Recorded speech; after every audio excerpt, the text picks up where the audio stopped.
This is Jordan Grace, and you're listening to the Social Suplex Podcast Network. BWB, this is One Nation Radio. You better get it right. Rich Latta, James Boyd came to give them life. The Blackest Wrestling Podcast has come to kick all ass and drop it 6 feet if they kicking trash. Word, let me welcome y'all to something different. And if you dig it, man, you should let some friends listen. We be getting it in, this on the regular dude. Ravish and flow, but this shit rude. See, James don't rap, so I had to break it down. The whole network, man, we coming for the crown.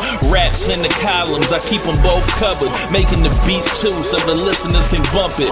Hit us with the rating, yeah, I'm saying it's a 5. Before you hit and talk, bob your head side to side. It's One Nation Radio, and this is the beginning. It's Rich, and I'm here with James. It's time to listen to One Nation. We got to unleash the power of the pyramid.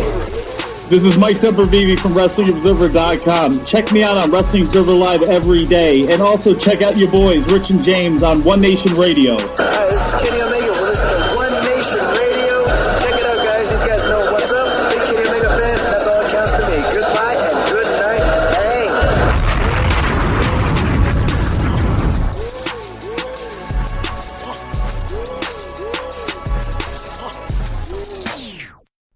Hey, what's up, y'all? This is Rich from One Nation Radio. We had some audio difficulties for about the first 40 minutes of the show. Cleaned it up as much as I could for you, so just bear with us through there. At the 40-minute mark, you will see a dramatic change in the quality. We just did not want to lose that early portion of the show. Enjoy the show. And thanks, Sasha Banks. Welcome to the August 12th edition of One Nation Radio. James, what's going on, man? Not too much. Saw a lot of great wrestling this week throughout all of the shows that we, previewed and talked about leading up to it. Like, where were you put this in comparison? Just quick off the top of your head. Like, where would you put this in comparison to, like, let's say the stuff you saw during WrestleMania week this year? So I think WrestleMania weekend for me, it was more physically exhausting just because we were like hauling our ass to all around New York to actually go see the shit. So this one actually felt like kind of relieved that it was like, and Glow came out this weekend. So I was like, I'm going to watch what I feel like watching and not like pressure myself to watch everything this weekend. I was like, I gotta, and Floyd actually kind of echoed my sentiments. Like I had to watch something aside from the wrestling. So, I busted down like 6 episodes of Glow or whatever. Wow. And yeah. I thought it was relatively cool, but if you whatever you were looking for this weekend, it had it in wrestling. So, yeah. I got to a point. I got to a point from me trying to catch up and saying, you know what, I'll get to whatever else left on that back half of the G1 that I missed, but I must watch all of the main events. So I ended up catching, I think night 9 through 16 of all the main events. And I watched it all Friday night. So then I thought, okay, I'm probably end up being able to wake up and then I can watch whatever Stardom match they put up first or whatever. I'm thinking that's probably going to be in Jungle versus Arisa. I was right, but it ended up being the next day. So I was like, you know what? Well, let me go ahead and watch the main event of night of the Block A final, because I was like, that I'm only going to watch that one match. I know there's Tanahashi and Will Ospreay on it, but I'm just gonna ignore that because there are no implications for who wins the block. So watched Okada versus Ibushi. Then had to do some family stuff or whatever else. My mother is getting married to her longtime boyfriend of nearly 30 years. Congratulations to them. Congratulations, Miss Pat. Yeah. Play this back for her. So, all right, I'll do that. So I had, I think you're invited to the wedding. I'll let you know. So, okay. Yeah. So, but anyway, so then from there, handle some of the stuff as far as the wedding planning stuff, because I'm in the wedding party, obviously, and then move on to Takeover with y'all. So then, by that point in time, I wake up, I go to sleep, wake up for Saturday or Sunday night or Sunday morning, and the Arisa and Jungle match is up. Watching it, really enjoying it, but just feeling like there's something missing. So that's the only Stardom match was up. So I was like, all right, well let me start off with this with the last night of the B block. get through that nonsense, which is Jeff Cobb and Ishii, or Jeff Cobb and Yano. Then I get to the second match, and the second match is I believe Taichi it's and Ishii. Taichi and Ishii, and Taichi came out guns a-blazing to start it, and I'm just like not really feeling the match, and I was like, all right, I'm pressing pause right now. Cause I'm like, because after we get like right after 5 minutes pass, and I'm like, all right, I'm stopping this right now because I'm not feeling this match. And they started out hot, and Ishii's the best wrestler in the world right now. So let me, like, I'm just completely desensitized and numb to this thing, and like I gotta watch SummerSlam. Like this is gonna be a disaster.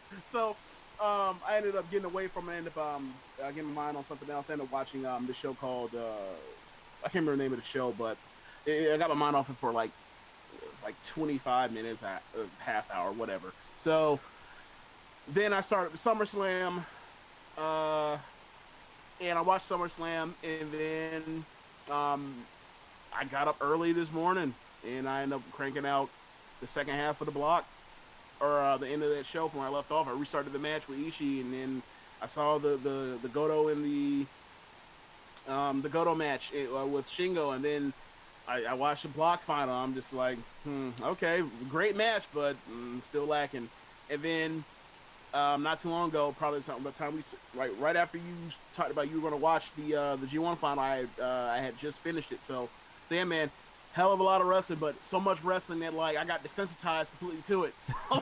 So luckily I was able to catch myself like, hold on, bro, and then like get my mind off it and get back to it and kind of freshen it. So I definitely get what you mean as far as like, trying to stay away from it if you just felt like it wasn't for you to try to watch all of it. Yeah. So we as you guys can tell, kind of like James's rundown there, we got a lot to talk about today, and I put out questions too, so we're gonna take some of those off Twitter and the Facebook as well. We're gonna talk about the two top matches of Stardom. Of course, I am so sad that they changed the music for Stardom. It will live on forever on One Nation Radio. I am not playing that New Jack shit. You don't want to move on to like the new age pop dubstep deal. I'm good. You don't want to. I will pass. I will pass on their 2011's finest. Like. So, like I said, we got the Stardom top two matches. We got NXT Takeover. We've got the G1 results pretty much, and SummerSlam, of course. So, shit. I guess, what we've been doing here on this show. Let's start it with the Stardom. So I'm gonna hit the music.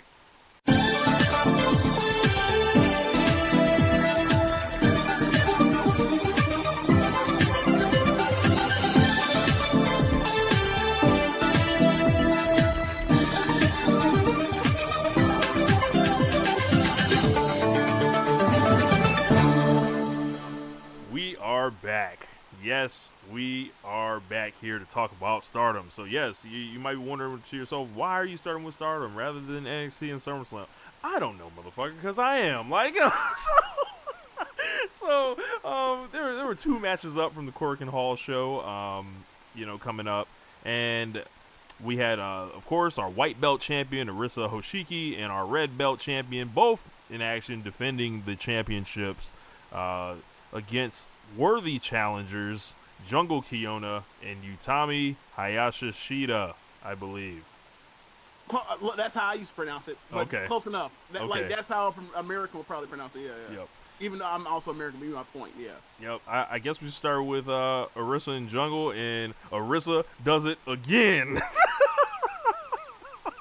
Yeah, I had mixed feelings on this match because, as I said, like this is while I was desensitized, and as I'm watching, I'm just like, okay, so another match where Arisa, like, she's a great striker, but like I don't think she has really much of anything else aside from striking. While watching, because this whole match was all right. Jungle is working over her legs for the first third of the match. And then you watch her throughout the match, and she's selling while she's getting her legs worked over very well. The problem is she immediately does Seth Rollins. It's just like I am like, oh, I got my shit worked over. Okay, I'm still gonna do whatever I was doing anyway. Like, so it didn't even matter.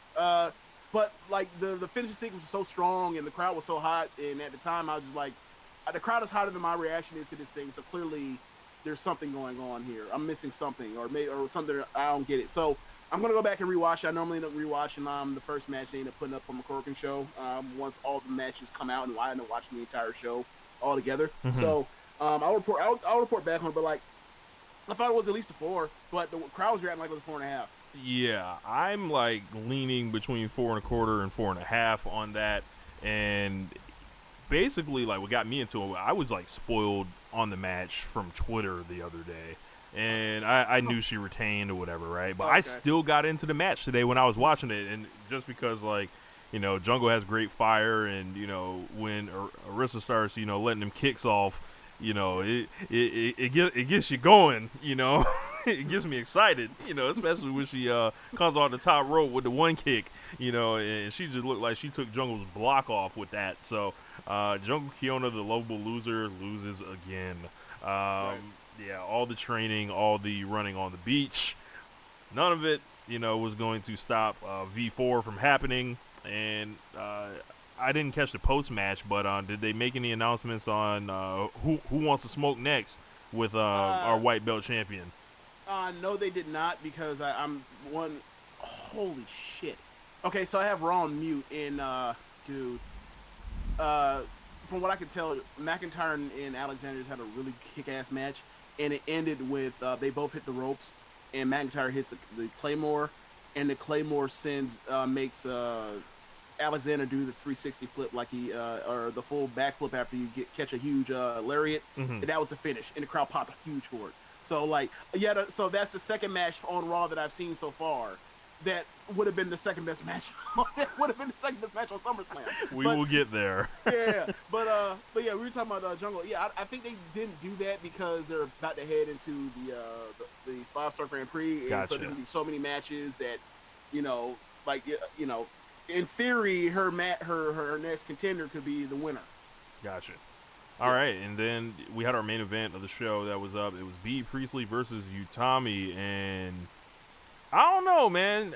This one, it didn't reach the level that I thought going into it. B. Priestley retained the title, so my prediction was wrong. Utami did not win on our 1-year anniversary. But yeah, it's not the match was bad or anything. It just never really got out of the first gear for me, and it was nice of them to see, you know, B get 3 streamers thrown at her this time, rather than a smooth 0 last time. Utami came on. She had, like, it looked like her big match gear on. I hadn't seen this gear previously. Nah, that's just brand new gear. That's just brand new gear. She's never brought that. She's never had that before. Yep. But yeah. And the weird thing was, it looked like a variation of what B was wearing. So it's like, okay, y'all got the same stylist. No stylist. Right. But yeah, man. I don't know. It didn't really. I would probably go like 3.5, 3.75 on this. You know, I was kind of disappointed. I feel like they have way more. You know, they're capable of way more. Yeah, I was at 3 3/4. I think the one thing that also hurt it was that, like, B just had too much of the match. She just had way too much of the match, especially in the first 2/3 of it. Just she was kicking the shit out of Utami, and Utami could get nothing going to wake the people up. And like you could see that it was clearly. I mean, I don't know how they didn't already know this after the Momo match, but it was clear that the crowd is not with. I mean, even with the streamers, you see it as an example. The crowd is not behind being the way she was kind of protected, would lead to believe. Like, she's only been pinned or submitted like one time since in the last, I think, 14, 15 months. But, you know, it is what it is. So she had so much of this match, and like, people are there to see her lose, more or less. But she's trying to get heat, but like, she's not Jay White, and you know, this isn't, you know, Stars, you know, a Stardom is like, yes, like Odeyo tie her heels, but like they're more like lovable scamps than actual, you know, genuine bad people. Like, they are not the 2019 Bullet Club after this G1, right? Oh yeah, so, we're gonna get to all them hoes. Yeah, right, exactly. Like, they do not draw the stain. They're more just like, okay, they cheat to win, and this is like the one group that really does that. So, but anyway, like, so for B to You know, she was beating up trying to get heat, but like she's in Queen's Quest with Utami, and they know this is more of a respectful match, and she offered her the fucking match, so it's like I'm like, we know you're not actually healing out right now, and the crowd was kind of respectful for that, and even though she was trying at times to try to get some heat, but it did. But once Utami started getting, you know, hope spots, and it started like got a comeback in, then the crowd woke up, and then like that last third is what got this match like from under 3 to like the 3 and 3/4 that you're talking about. Yeah. So yeah, I mean, I think I feel like in a way they almost remember we talked about the last year, we talked about the Kenny and Ibushi match. Like it felt like they were saving stuff, and also the Okada and Ibushi match from this weekend. Like it felt like they were saving some stuff.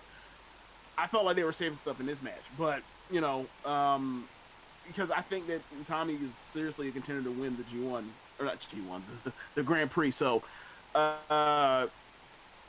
I kind of felt that way for both her match with Momo at the last Korakuen too. So, you know, for me, I'm still kind of thinking like it's gonna be a race between both of them in the opposite blocks, and then that could be the block final. Whoever wins could actually is gonna become the red belt champion. But we'll see. So speaking of a race, is in the race between Arisa and B that I've created in my own head. You know, since they won the belts at the same time, they both got 4 defenses. It looks like Arisa is taking the lead, a commanding lead right now, as far as who got the juice, who got the props, essentially right now. So, that was our Stardom talk. Let's go into. Oh well, there's one more thing. What's up? Because of the visa issue from that came up at the last minute. We had, you know, there are 18 competitors in the Grand Prix. One of them had to call out because of a visa issue, so they had to come over to a replacement. The replacement turns out they did this after the post match, the post match send off after the main event. So basically everybody came out and said everybody was pretty much in it. Said I'm gonna win. No, I'm gonna win. It's very similar to a WWE. Multi-man match when they bring people out to go. I'll do that. But anyway, so Momo comes out and says, "I guess you guys forgot about me because I kind of lost the momentum, but I'm gonna get that back with this." But Rossi, like you know, the 18th person is gonna be in here. Who's the 18th person? So Rossi gets on the mic and says it's gonna be Azumi. The crowd erupts and cheers. It was the best thing ever. Sponsored athlete, you know. Yeah, so crowds are chanting Azumi, Azumi, and all that. So then from there, Azumi gets on the mic and she says, "Yeah, I'm in the red block. That's like block that has like Momo and Mayu and Tam Nakano." And she goes on to say like, "Yeah, you know, there's a bunch of stars like from the Star faction in there. I'm gonna beat all those shitty Star hags." It's just the best. It's just the best. So that's how they ended that one. And that starts later this month, right? That starts next weekend, the 17th. Okay. Well, yeah, we will be talking about it here. So, man, let's go right into the G1 results fresh in my mind right here. So, Kota Ibushi defeated Jay White in the finals. Great match to win the G1 Climax 29 2019, whatever you want to say. It's funny how that kind of lines up like that, but man. Overall, it was a wonderful tournament, man. Just wrestling that was you got everything in this tournament that you could want as a wrestling fan. I think you got high flying matches, you got hoss battles, you got classic babyface versus heel wrestling, you got big man versus small man, you got big man versus big man, you got world championship level wrestling, and wrestling that's going like what the future is going to be in wrestling, as far as pushing the craft forward. We got a lot of that in this tournament, and I just watched the final with White and Ibushi, and I found myself just like watching it, just enthralled, like at, how into it the crowd was. Even the Jay White shenanigans, which are tiresome, and I could have went without them in the G1 final. I don't think it really hurt anything. I thought it was just they were stacking the odds against Ibushi, and Ibushi you know, we always heard that it was going to, and we're going to get to him later, of course. We always heard, and we going to do it today, James. We are going to do it. All right. I'm actually with you today. Yeah. I'm actually with you today. So, you know, we never really knew if Ibushi they were going to commit to him. You always heard about what everyone thought the plans would be for 2020 in the Dome, and it just had to happen and everything like that. But seeing Ibushi finally get it, and thinking about when I first started watching New Japan Pro Wrestling, it's like he's the last one to take the step to get to like the main event, and through no real fault of his own, he wouldn't sign a contract forever. So this is like the place he should have been.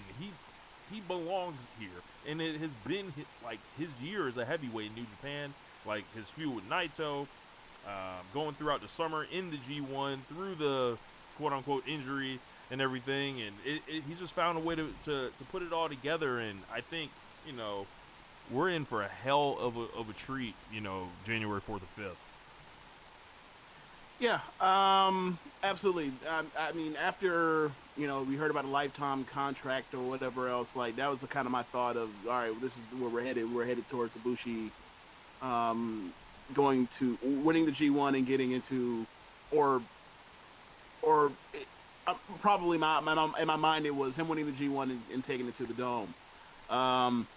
It didn't go exactly the way I thought it would, with the ankle situation and like one of the best flyers in Complete Wrestling World having to take some of the tools out of his bag to get it done. But he got it done regardless, and it was a masterful job by the end of what happened in the third from the top match to in that angle to get to what happened all throughout the main event of the night, to where like it got it all the way over in a way that I was thinking. You know, before it happened, I didn't know if it was going to be that big of a. I knew they were going to be all pro Ibushi, but I didn't know it was going to be like, nah, like we were living and dying with him in that certain way, and they did all the stuff they did throughout that night, got it all the way to that point where it reached a fever pitch where like we cannot leave this fucking building without Ibushi winning this match. We were like it cannot be Jay White again in another match with Okada at the Dome after what they did last year. We can't do that again.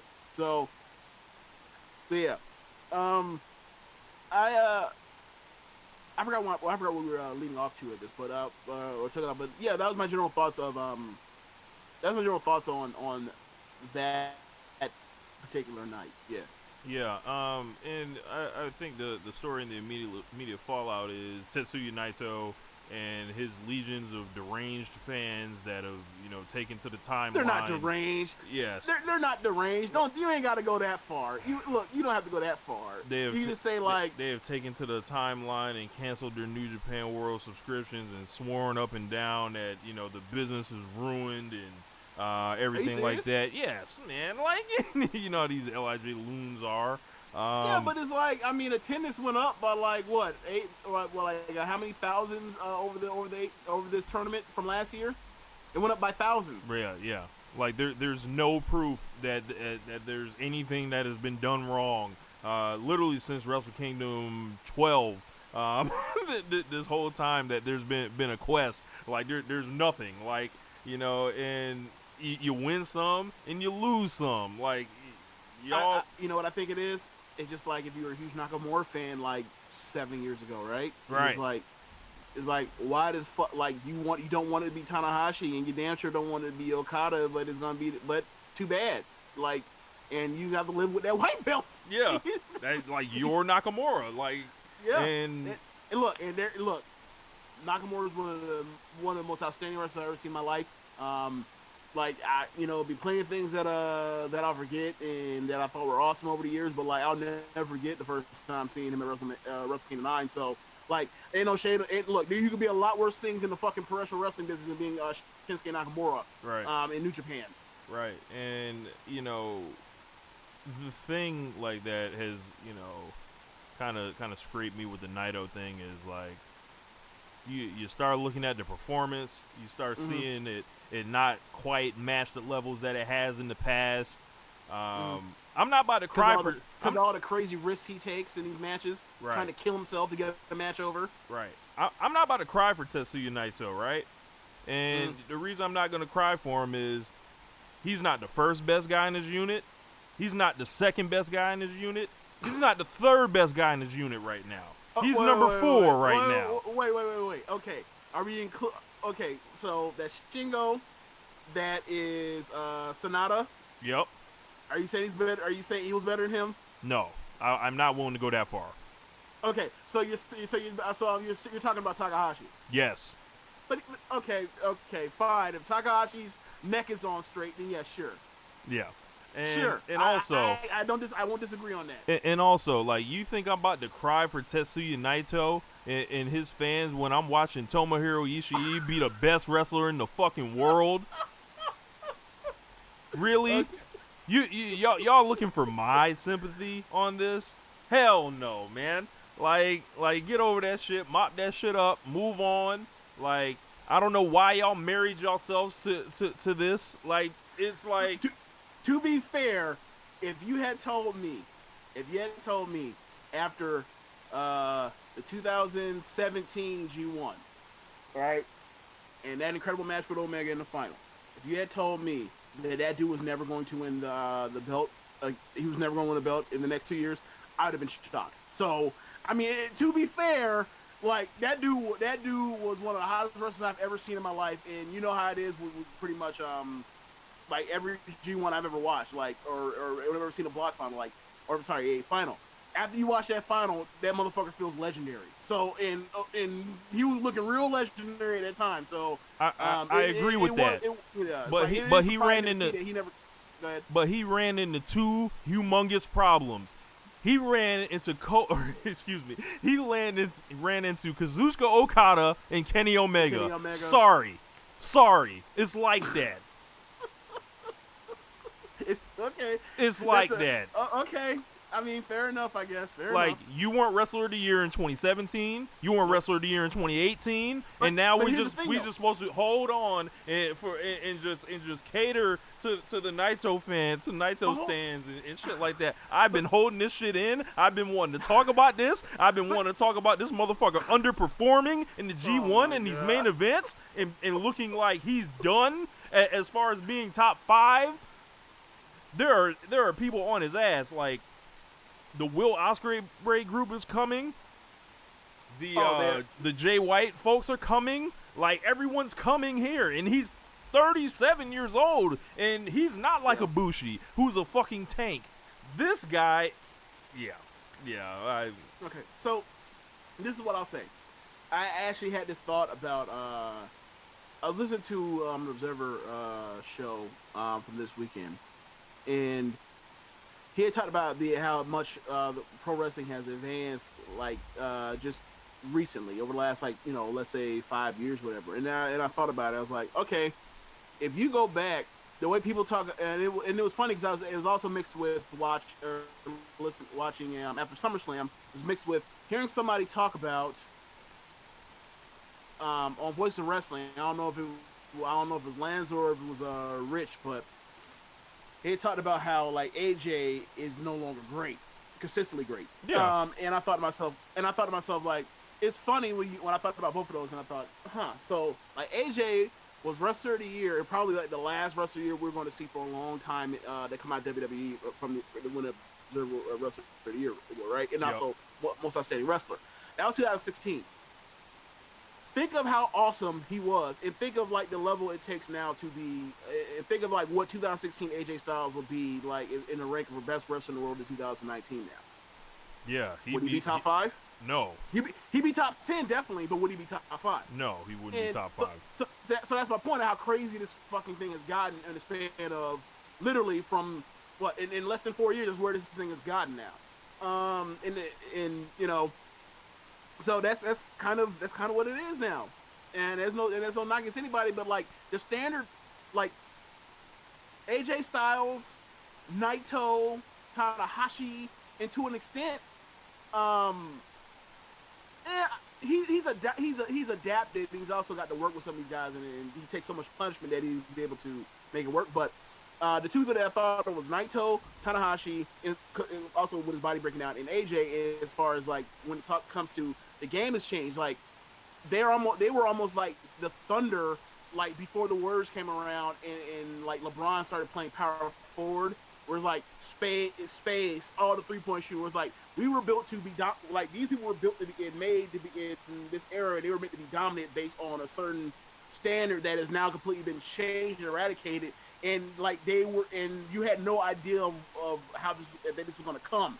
And like that's kind of where those guys are. Like I don't want to say Naito got left behind because at his best, he's still one of the best wrestlers in the world. But that consistent, that's not there in that kind of way. And the same thing for AJ and Tanahashi. Like he can only work his style and make it adapt to whatever else. He's a genius, but like he can't go like how he was back because of the injuries. And even if he was healthier, like he could only get to a certain level anyway.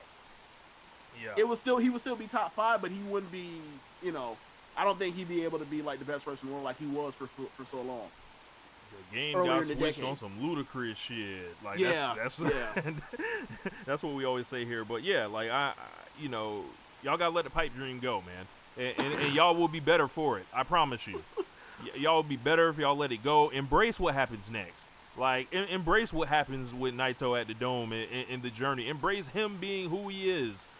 With that title and what he does, like whether he's the champion or not, that doesn't really change that much for you because look how much you've loved him already. Like, do you love him any less that he didn't win? No. This is what I'll say as a person that watched somebody become the champion after a chase that was forever. If Johnny Gargano had never won the NXT title, my thoughts of the product would have been a lot lesser, so I can understand people's frustration. The problem is with Naito is Naito's already been the fucking top champion before. It's like this was just to be like the top champion as the babyface is supposed to do this, like shitting on everybody on a revenge path because of how he was rejected by the crowd. So it's a little different, but like hey. I can sympathize. I can definitely sympathize. Hey, don't get rejected. Don't let it go to a vote next time. Look, man. Look. Gato is gonna definitely be is gonna probably win another Booker of the Year. Oh yeah, right? He locked that shit up. But I think he made the right call. Gato also, no. But Gato also sent Naito out there to be to go out there and be like the John Cena. The Tanahashi 2 in the way that like. For a while, they were trying to push Roman to be the John Cena too. So, like, there was some fault at play that wasn't exactly like all Naito's fault for why like he got rejected in the first place. So you got to admit that one, right?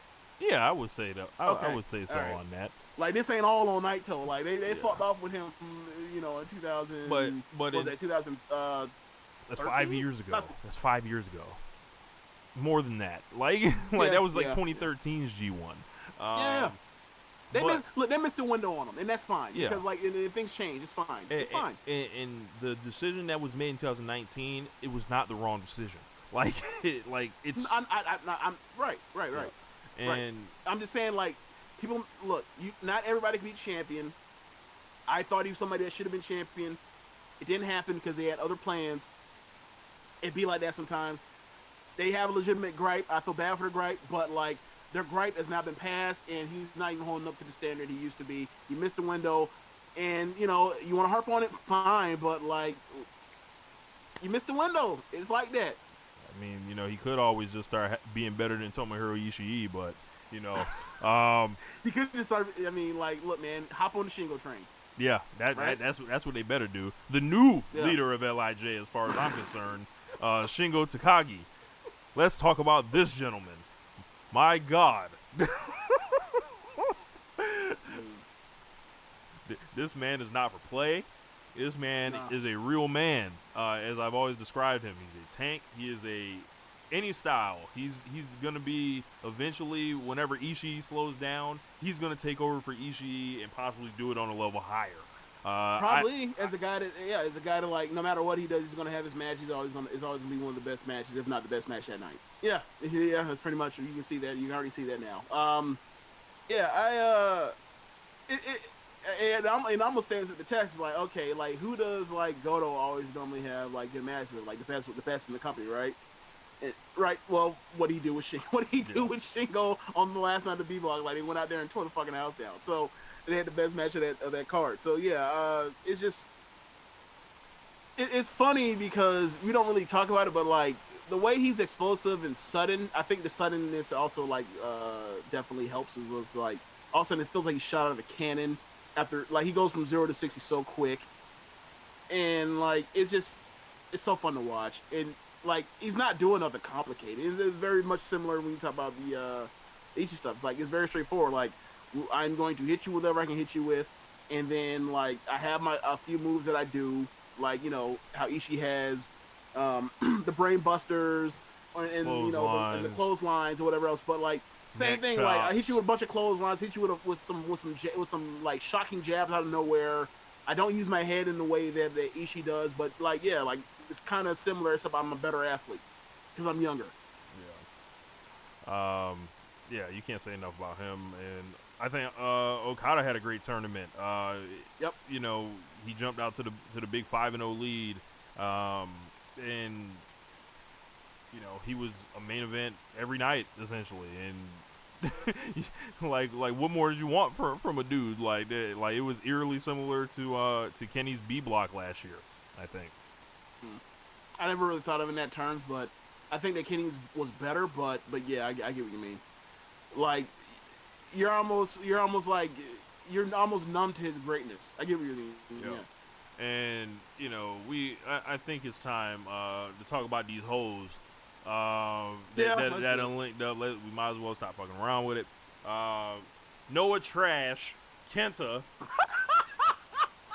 has, you know, shown his true fuck nigga colors, and this man has linked up with the scum of the underworld in the Bullet Club. Yeah. And he turned on my dog Tomohiro Ishii. I don't appreciate it. In the middle of the match. In the middle of the match, like you're Ric Flair. Yeah. I don't appreciate it, Kenta. At all. I was content on letting you do your thing in the A block. Some people was getting on you. I was gonna leave it alone. Right? I didn't get the people getting on Kenta or Moxley throughout this whole tournament. I got it to an extent of like they're eating people up, but it's like that's how you get people over, especially when that was how they were to impress early on, and then they gave all the wins back in the back half of the tournament. Yeah. And Hiroshi Tanahashi knew not to trust his ass. That's why he wouldn't shake his hand. None of that. Yeah. So, we got a great angle today. No, here's the thing, right? If he had just turned on Ishii and gave him the go to sleep, just in itself, that would have been a great angle, right? Because you're like, oh my God, Ishii, Kenta, they're gonna have a match. They're gonna kill each other. It's gonna be awesome. They're gonna be pissed at each other, and like that'd be an awesome Wrestle Kingdom match, right? Can't wait for that. But no. Yeah. They went over the top. They did some shit they might not even be able to do. Because, like, everything I'm hearing is Shibata's not wrestling. Exactly. Yeah, so he from what I remember, like after he lays out Ishii with the go to sleep, Tama gets the pin on Ishii. They tease like they're about to give each other they're about to two-split each other. They whoop on some of the LA Dojo guys, the rest of the Bullet Club guys, whoop on the LA Dojo guys that are young boys that are on the ringside. Then out comes Kazuchika Shibata, bro, he came out still in his fucking shape. Bro, he came out there like, this I will not have. Like, yeah, I will not tolerate this. So, like, you just look, motherfucker. After I got you in here, you do not finna embarrass me from all this goddamn company, all these people. So, you know, they still kind of mad at me for leaving that first. Yeah. You know how long it took them until 2017 for them to finally like embrace him again. Yeah, so I put my damn neck out here for your dumb ass. Yes. So he goes out there and it was a house of fire. It was like, you know what it was like? You remember when Hogan first put the red and the red and yellow on after like being in NWO for so long, like '99? Yes. You remember how that almost like it revitalized them for a short amount of time because they realized like until the match started to happen again. But like there were nitros where they were doing these tags to protect Hogan because Hogan couldn't go like the way he used to before. But like they had Steiner in there, and Steiner was selling for not Scott Steiner, but Rick Steiner. Rick Steiner was selling like it was fucking 85 for Hogan. Like he was a house of fire. Like Kenta and the Tongans sold like bro. like ridiculous. When Kenta would lay them paws on them boys, they would go flying like and you think it was whirlwind underneath them, like yes, like yes. a gust of lightning would have shot out of their ass, like right. It was like, when did Shibata turn into a goddamn superhero? When did this man get the strength of Spider-Man? When did this happen? Yes. They like these are clearly starting from a person that can lift up a car. Yes, it was Tama Tonga in particular. Like it was like a level under that comical Shawn Michaels selling, but it still looked realistic, kind of. Yes, but he was flying. He hit the deck, got up, and then spun out back to the deck, right? Yes. Ridiculous. Ridiculous. so he has him in the corner. Shibata hits the leg, drop kick into the corner. Where he fucking yeets. He fucking yeets. Yes. puts him in the signature in the vintage Shibata sleeper. Goes hit the ropes for the PK. As hits the ropes, that fuck nigga Jado with a kendo stick cracks him. And Shibata didn't fall. He turned around and was like, "Fuck's your problem." He turns around and like, "You have a problem here, Jado?" Yeah, I didn't know. That gave him enough time. That gave Kid enough time to put the sleeper on him, and then Kid hits the ropes, hits his own PK, and then the rest of the Bullet Club gets to the ring. They lay Shibata's laid out. This motherfucker Kenta sits on Shibata's chest, and then sits in Indian style in the class Shibata pose on top of this man's chest. Ultimate disrespect. Oh, Sasha Banks! Sasha! She back? Yes! Pause it. All right, we are back. So Sasha Banks returned to WWE just now. We took a small break. We were talking about the Tongans, beating down Shibata and that angle like that. Were there any final thoughts on the G1, James, because we got a lot to get to with questions before we can jump into this Sasha stuff real quick? Yeah. I mean, it was a great tournament. This is most of the tournament I've ever of any tournament in particular that I've watched. And I really enjoyed it. I would like to know, like, whenever you get around to watching more of it, like what your overall thoughts of it compared to last year's was. But for me, and I probably have to talk to Jeremy Josh about this, but like just from my understanding of it, it seems like it may have not peaked, or it may have been slightly below as far as like the top matches and general quality, but like the bottom barrel of the floor was so much higher than last year with all the Jay White and Tongan bullshit. So yeah, I think it's relatively is as good of a watch as last year. The boss has returned. She showed up in Toronto, Canada. Yeah. And shook the world up, like Muhammad Ali after he knocked out Sonny Liston. She went ahead and came out, mammoth reception.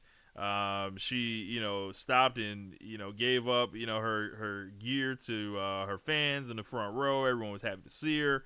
I'm sure there are some corny sounding motherfuckers around the world hating, and Corey Graves is embodying all of you bums, suckers, lames, anything you want to throw on that. But out of nowhere, she turned heel on Natalya. Whooped her ass. Yeah, basically, like, Natalya was in there explaining to her that, like, yeah, she dislocated her elbow in the match, in submission match at SummerSlam against Becky, and I had it on mute because I'm doing the podcast, and all of a sudden Sasha comes out, and then I was like, hey man, we got to stop this. I need to see what they're about to do. So sure enough, Sasha comes out and she's like consoling Natty, and then you can see her mouth the words. She points up in the sky and says, "He'd be proud of you," talking about obviously Jimmy Ever Neidhart. And then she walks like she's about to head to get a mic and talk, and then she turns around and just cocks Natalya in the face. And then she pulls off. She had a wig on. She pulls off the wig, revealing that her hair is now dyed blue, meaning is indicating that her hair color matches her mood. So she is now a heel because she's changed the hair color. She beats the piss out of Natalya, runs her in the bad elbow into the steel steps. Becky comes in and they start fighting. And then after Sasha was about to get a chair to work over Natalya, they fight. Sasha gets a better end of it outside the ring, and then she ends up grabbing the chair and starts beating the hell out of Becky with it. And now you have your top women's feud that we've been dying for since WrestleMania 35, is figuring out what was next for Becky now that she's now the top, or one of the top stars, and she just ended Ronda. So that's what we have now. So you mean, I guess, so you mean Becky doesn't have to teach on the job anymore? No. So you mean Becky doesn't have to wrestle somebody that no one believes in? No, not anymore. Not right now for the time being. Maybe on TV, but not in the not during these pay-per-views now. No. Gotcha. And we turned Sasha Banks heel on it's August 12th. What year is this? 2019. 2019. Yes. I'm glad Sasha is back. In the last month or so, conversations I've had with folks, I've maintained that whether WWE is the place she wants to be or not, she needs to come back and start running her dates off so she can get that flexibility. You need to get to free agency to be able to make that decision. Am I rooting for Sasha Banks to leave? Hell yes, I'm rooting for her to leave. One heel turn isn't it's a lot further than they've gone with her in the past, right? Because now she's finally in her correct role, but they're still going to have to prove it to me with her. Right. They're still going to have to do all that stuff, and I'm rooting for her to leave, and y'all know exactly where I'm rooting for her to end up, because I have a feeling they'll get it right with her. But happy to see Sasha back, happy to see, things have been, squashed or whatever, and hopefully they can keep their word to her this time, and if they don't, the days are coming off the clock. So, I guess we should get into NXT Takeover. Yeah. Yep. So NXT Takeover. It was also in Toronto. We had 5 matches on the show. There was a lot of stuff coming out of this takeover that was kind of weird with the discourse around it. Of course, we touched last week on the midweek show just around the overall vibe of NXT right now, and I don't know if some of that seeped into how people received the show on a Saturday, but what'd you think about it, James?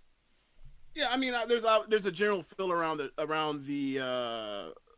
vibe of NXT, but the show was still the show, and it was still a great show, even if the main event was overindulgent, which is, kind of the one thing consistent or semi-consistent thing that happens with whenever NXT has any type of down mark is, their main events are a little bit or will go too long, and I mean that's beyond just it being Johnny. That's War Games. That's Cardiff.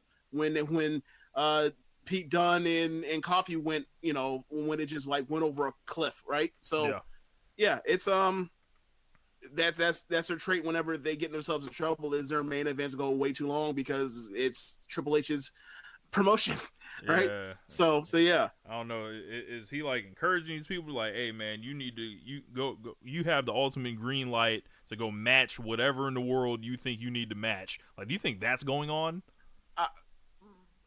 I don't think it's that as much as it is look, I'm a person that should be only going no longer than 12 minutes at WrestleMania, and I went out there and I wrestled longer than anybody else in year 20 something. So it's my third brand promotion / developmental system. My main events are going to reflect the same weaknesses. It reflects him, right? He was always a person that you thought that you kind of thought is his idea for people in the business. Sean, Sean helped him so much throughout his career. He always held Sean in great esteem. He don't give a damn about size in that kind of way for his promotion. That makes sense that smaller guys can win belts and be stars in his developmental program. And also you look at the way he used to him and Sean would always go over on time at times. And whether for good, for better or for worse, for a lot of times for better with Shawn, for a lot of times for Triple H for worse because Triple H wasn't at that level. So that is symbolic of, or not symbolic, but that is like emblematic of what you have when these sort of things kind of go left. And we're ultimately, it is kind of same thing with last year's last two matches with Tommaso Ciampa and Gargano. Was like ultimately, or even also War Games. Ultimately, we're talking about matches going too long, but in the day, these are 4.5 star level matches. So it's not like you didn't get a great match. It's just they went past the peak, and that's a weakness. But you can't say it wasn't a great show. Like we were, just off top, like it's one of, just like looking through it, like it's one of the 5 to 8 best takeovers of all time. And as we say every single time, it's takeover. Takeover is the best North American pay-per-view series of all time, and it's in the top 5. And we've had 27 of these, or 27 of these takeover specials. So there you go. Yeah. So just going through it real quick, I guess we can start the main event. Cole and Gargano 3. These guys had a 3 stages of hell match, essentially. More or less. Yeah. You had that first fall, classic singles match, as they kept terming it over and over again. They had the second fall, which was the street fight. Wait. The funniest part about that fall is, like, the wrestling in the first, because I think it went like 18 minutes or 20 minutes, something like that. But like, the wrestling from start to finish throughout that first fall was better than any of than the first fall in New York, and it was better than the first 18 minutes of the Takeover 25 match. So it's like that's where we were headed. Like, yo, this thing, you watch the first half of it, and you knew where it was going to, about where it was going to head to as far as where it could reach at its peak. You're like, yo, this could be like, they might fuck around and get themselves 6 stars. It didn't end up that way, but like that's the kind of like pace they set themselves out for. Yeah, the third match, they literally had a Fire Pro Wrestling World cage death match with weapons. You skipped the second fall. No, they had the street fight on the second fall, and then they had the Fire Pro cage death match with weapons. In the third fall. It was so much. And I'm a person that just loves so much. Like I love the Young Bucks matches. That's my thing. Even I thought they were kicking out of some absurd shit in the third fall when Cole gave Gargano that it was like a backstabber with the kendo stick over his face. I was like, bro, that would put someone out for 6 months in the fucking territory days, like, and Bill Watts would be scamming fans into sending money to Junkyard Dog if this happened. The one that I was just like, wait, what? They're kicking out of that now is when, like, well, first off, it was two things. It was twofold. It was when Adam Cole kicked out of the top rope super Canadian destroyer, where he actually landed on his fucking head, because Johnny couldn't protect him. And I was like, okay, 1, I can't believe they kicked out at, and 2, I can't believe that Adam Cole can move his arms and feet, let alone be able to kick out of anything. Look, Johnny was trying to decide the finish. He was going into business for himself. Yeah, like you can't win if you can't walk.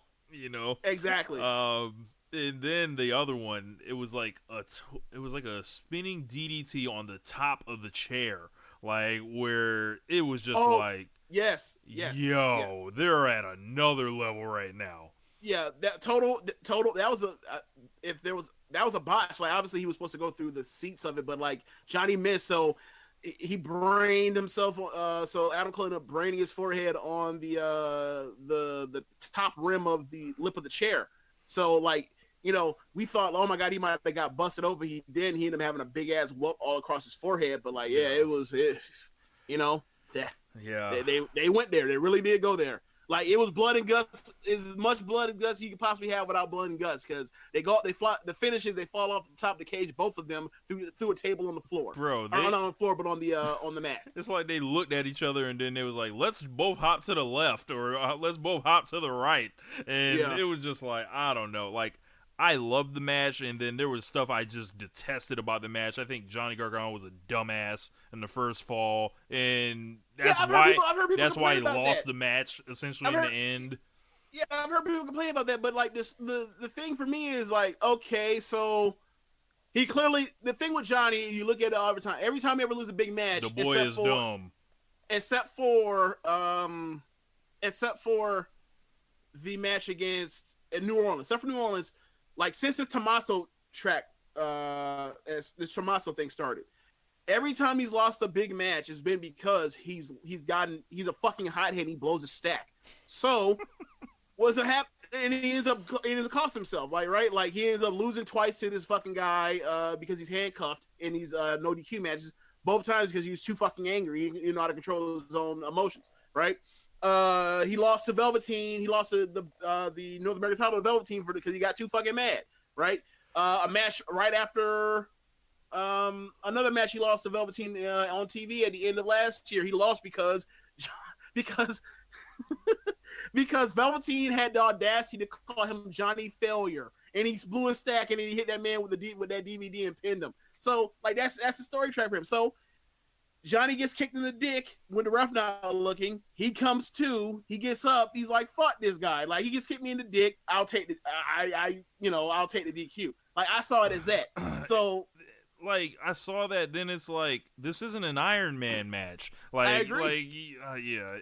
It was just off for me from there. Like I was ready for these boys to like go nuts after that first fall, and then when they ended it like that, I was like, oh god, I'm like, man, I wanted it to be more than it was, and then like when they did that, I couldn't. I wouldn't have done that. I agree. I wouldn't have done that. I would have honestly, if it were me, given that like most of the crowd is into Adam Cole, I would have had both of them win the match that they stipulated they wanted. So I would have had Johnny beat Adam Cole in the classic first fall. I would have had Adam Cole win the street fight, and then I would have decided in the third fall. But that's not how they want to do it. So Cole, but it was still. I mean, look, it could have been. Look, we're talking about. It could have been better than the 4.5 star match we got. Yeah, that's the standard that those two have set. Cole retains. My favorite match in the series is the second one. No question. I agree. The 2 out of 3 falls matches. It's crazy how they kind of set this up. But yeah, if you ask me, for my personal taste, I think the second match is the best one. If we go back in time and have people watch the matches or whatever else, and that are wrestling fans, I think the match I would send them would be number one because that was a masterpiece of booking and also the wrestling, because like they get that crowd from being, we were in that building, was it 75% Cole? Like, you remember how I said Austin was like the most over person I had ever seen in person? I totally forgot about Adam Cole because he was on that same level. Jesus Christ. So my point is, like, to start from that match where everybody is pro Johnny, but to get the finish throughout that third by getting that through that third fall in New York to like the crowd is losing its mind, rooting and living and dying for Johnny. Like that was just incredible storytelling that's on par with the shit we were just talking about earlier with the Bullet Club and what they did throughout that last G1 show. So yeah, like it's definitely one of the all-time. It's gonna win Feud of the Year, like absolutely for WWE. It's definitely winning Feud of the Year. There's nothing's even gonna come close to it. But yeah, like it's definitely gonna end up winning a shit ton of. It should place for Feud of the Year for the Observer. But yeah, like that's where it is. On our awards, it's definitely gonna win unless we start adding New Japan to it. Yeah, we got to figure something out because all the shit we watched this year and all the shit we don't watch this year. Yeah. I know it's not gonna be on fucking Feud of the Year for Observer.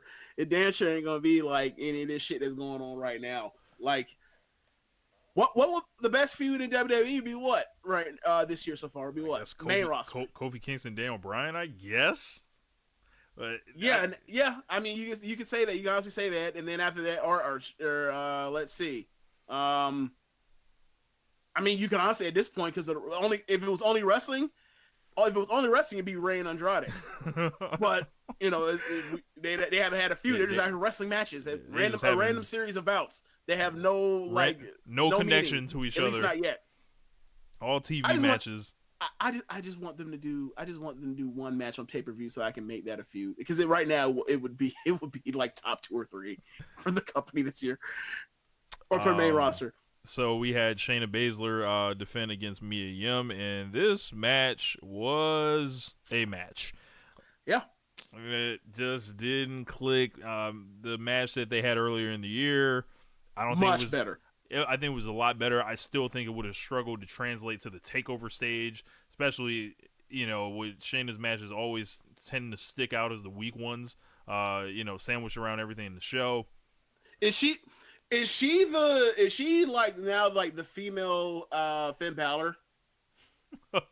Where she never has like the best match. Where remember Finn Balor when he was in the title picture in NXT, he never had the best match on a takeover. And then now Shayna has been this long running champ on NXT, and she never even comes close. And the closest she got was really like Brooklyn 3. Like Brooklyn 3 and that's the only one I can really think of that even got close. I mean, maybe you want to say I can't even say that because the 4-way was on the fucking New York show, so I can't even say that. Yeah. So yeah, like her closest shots were like the 2 shots she had with War Games and Brooklyn 3 with Brooklyn 4 with Kyrie. With Kyrie both times. That's close she ever came. And it is what it is. Y'all know what it is with Shayna Baszler. She shouldn't be here. And yeah. Like, she should have been moved on, and she should be like making Bayley pass out right now. Yep.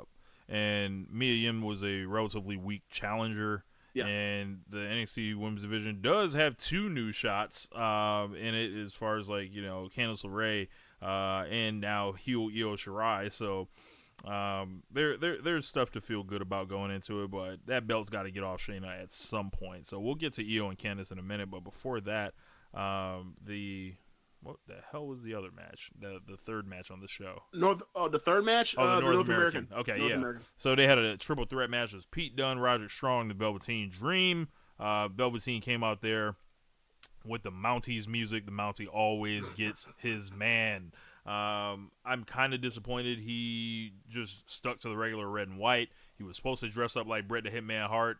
I don't see any other person to dress up as. Like, you're not going to dress up as Edge. You're not going to dress up as Christian. Definitely not.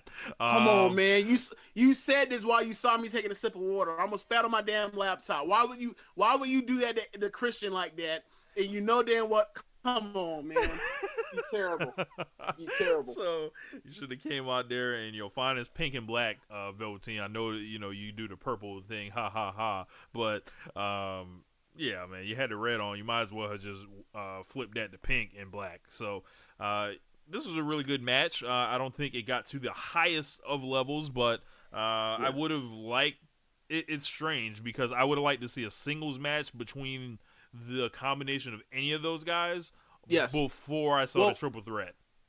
Well, they did do Roddy versus Pete Dunne, not on last week's episode of NXT, but the week before.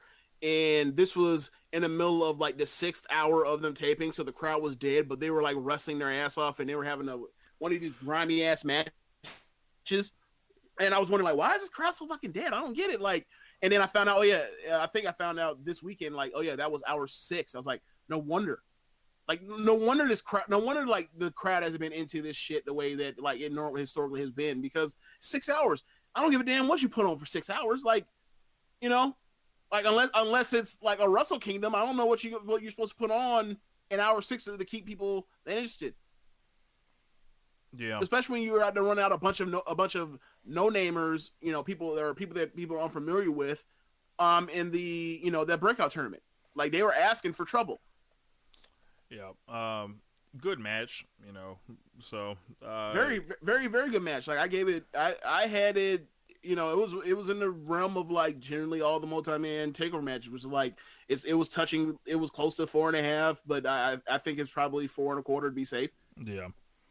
But one match that was not 4.25 that we got Io Shirai, new music and all, new outfit, new look on her face, new everything. New hair, like is matching the you know what Io Shirai stands for? No. In Japanese, it's purple thunder. So like her hair is now purple. It's like, interesting. It's like a dark maroonish purple. Like that's interesting. So yeah, man. Like I during this Stardom stuff or whatever else, one of the main draws for it was Kyrie coming up on NXT, and then like hearing there were 3 people in particular that were just excellent, between Mayu, Utami, and Kyrie and Io, and they were all in that group called Freedom. And like we talk about, I don't know if I've ever told you, Rich, but how people talk about WWE over pushing factions or groups or one person. Well, Rich, now that you watch Stardom, I'm gonna give you an example how quote unquote over pushed Rossi was with them in the aftermath of a bunch of people leaving because of the shoot thing that happened in 2015. They made a group out of Mayu, Io, and Kyrie. And Kyrie for at least a month at one point, it's probably like June of 2015. Kyrie was the red belt champion. Io was the white belt champion. Mayu was the high speed champion. Thunder Rock, which is the tag team between Io and Mayu, they were the tag champs, and they were on a 400-day reign. And they were also Kyrie, Io, and Mayu were the trio champs. They were the Artist of Stardom champions.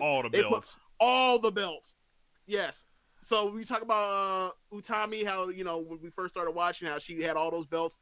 Yeah, all 3 of them were just suited, leathered up, just dragging them.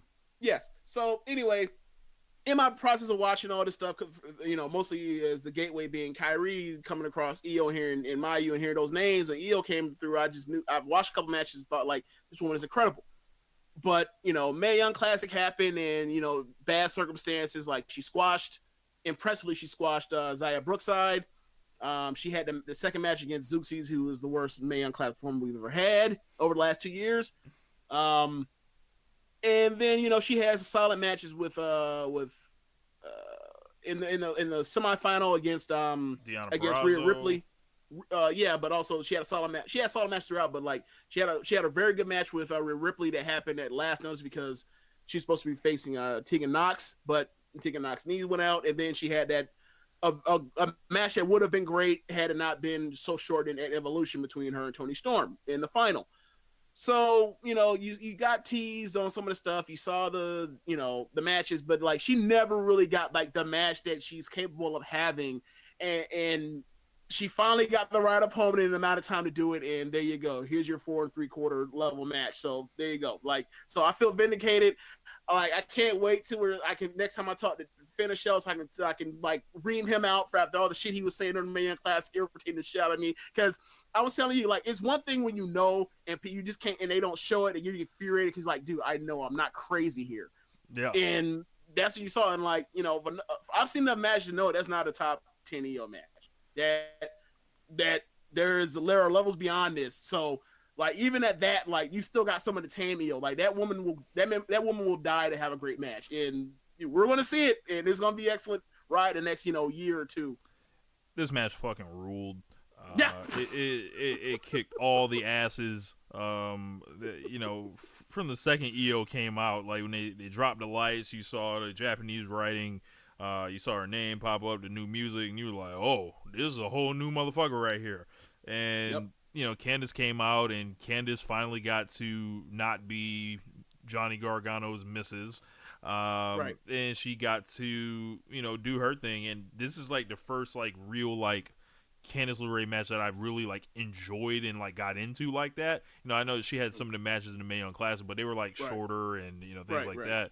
But and I didn't she really had like that. She had one match in particular with Shayna at the end of sometime in like the fall of last year that was really, really good. But like Shayna wrestles a certain style, and like that style is not what Candice can do pretty much anything, but like Candice is wild too. So She was able to go out there and match up with someone that's as crazy as her, probably crazier. But my point, like they were able to have the match that they could have, and it was great. And I remember them having her do various things on TV, like getting jobbed out to Lacey Evans and shit. Yep, and knocked out with the punch. it was just like, yo, they're like, oh, y'all gonna take the chains off? Well, both of them. Well, thank y'all. Like, It is nice to see. It's nice to see like why the wrestlers that are. Why the fuck are they in developmental?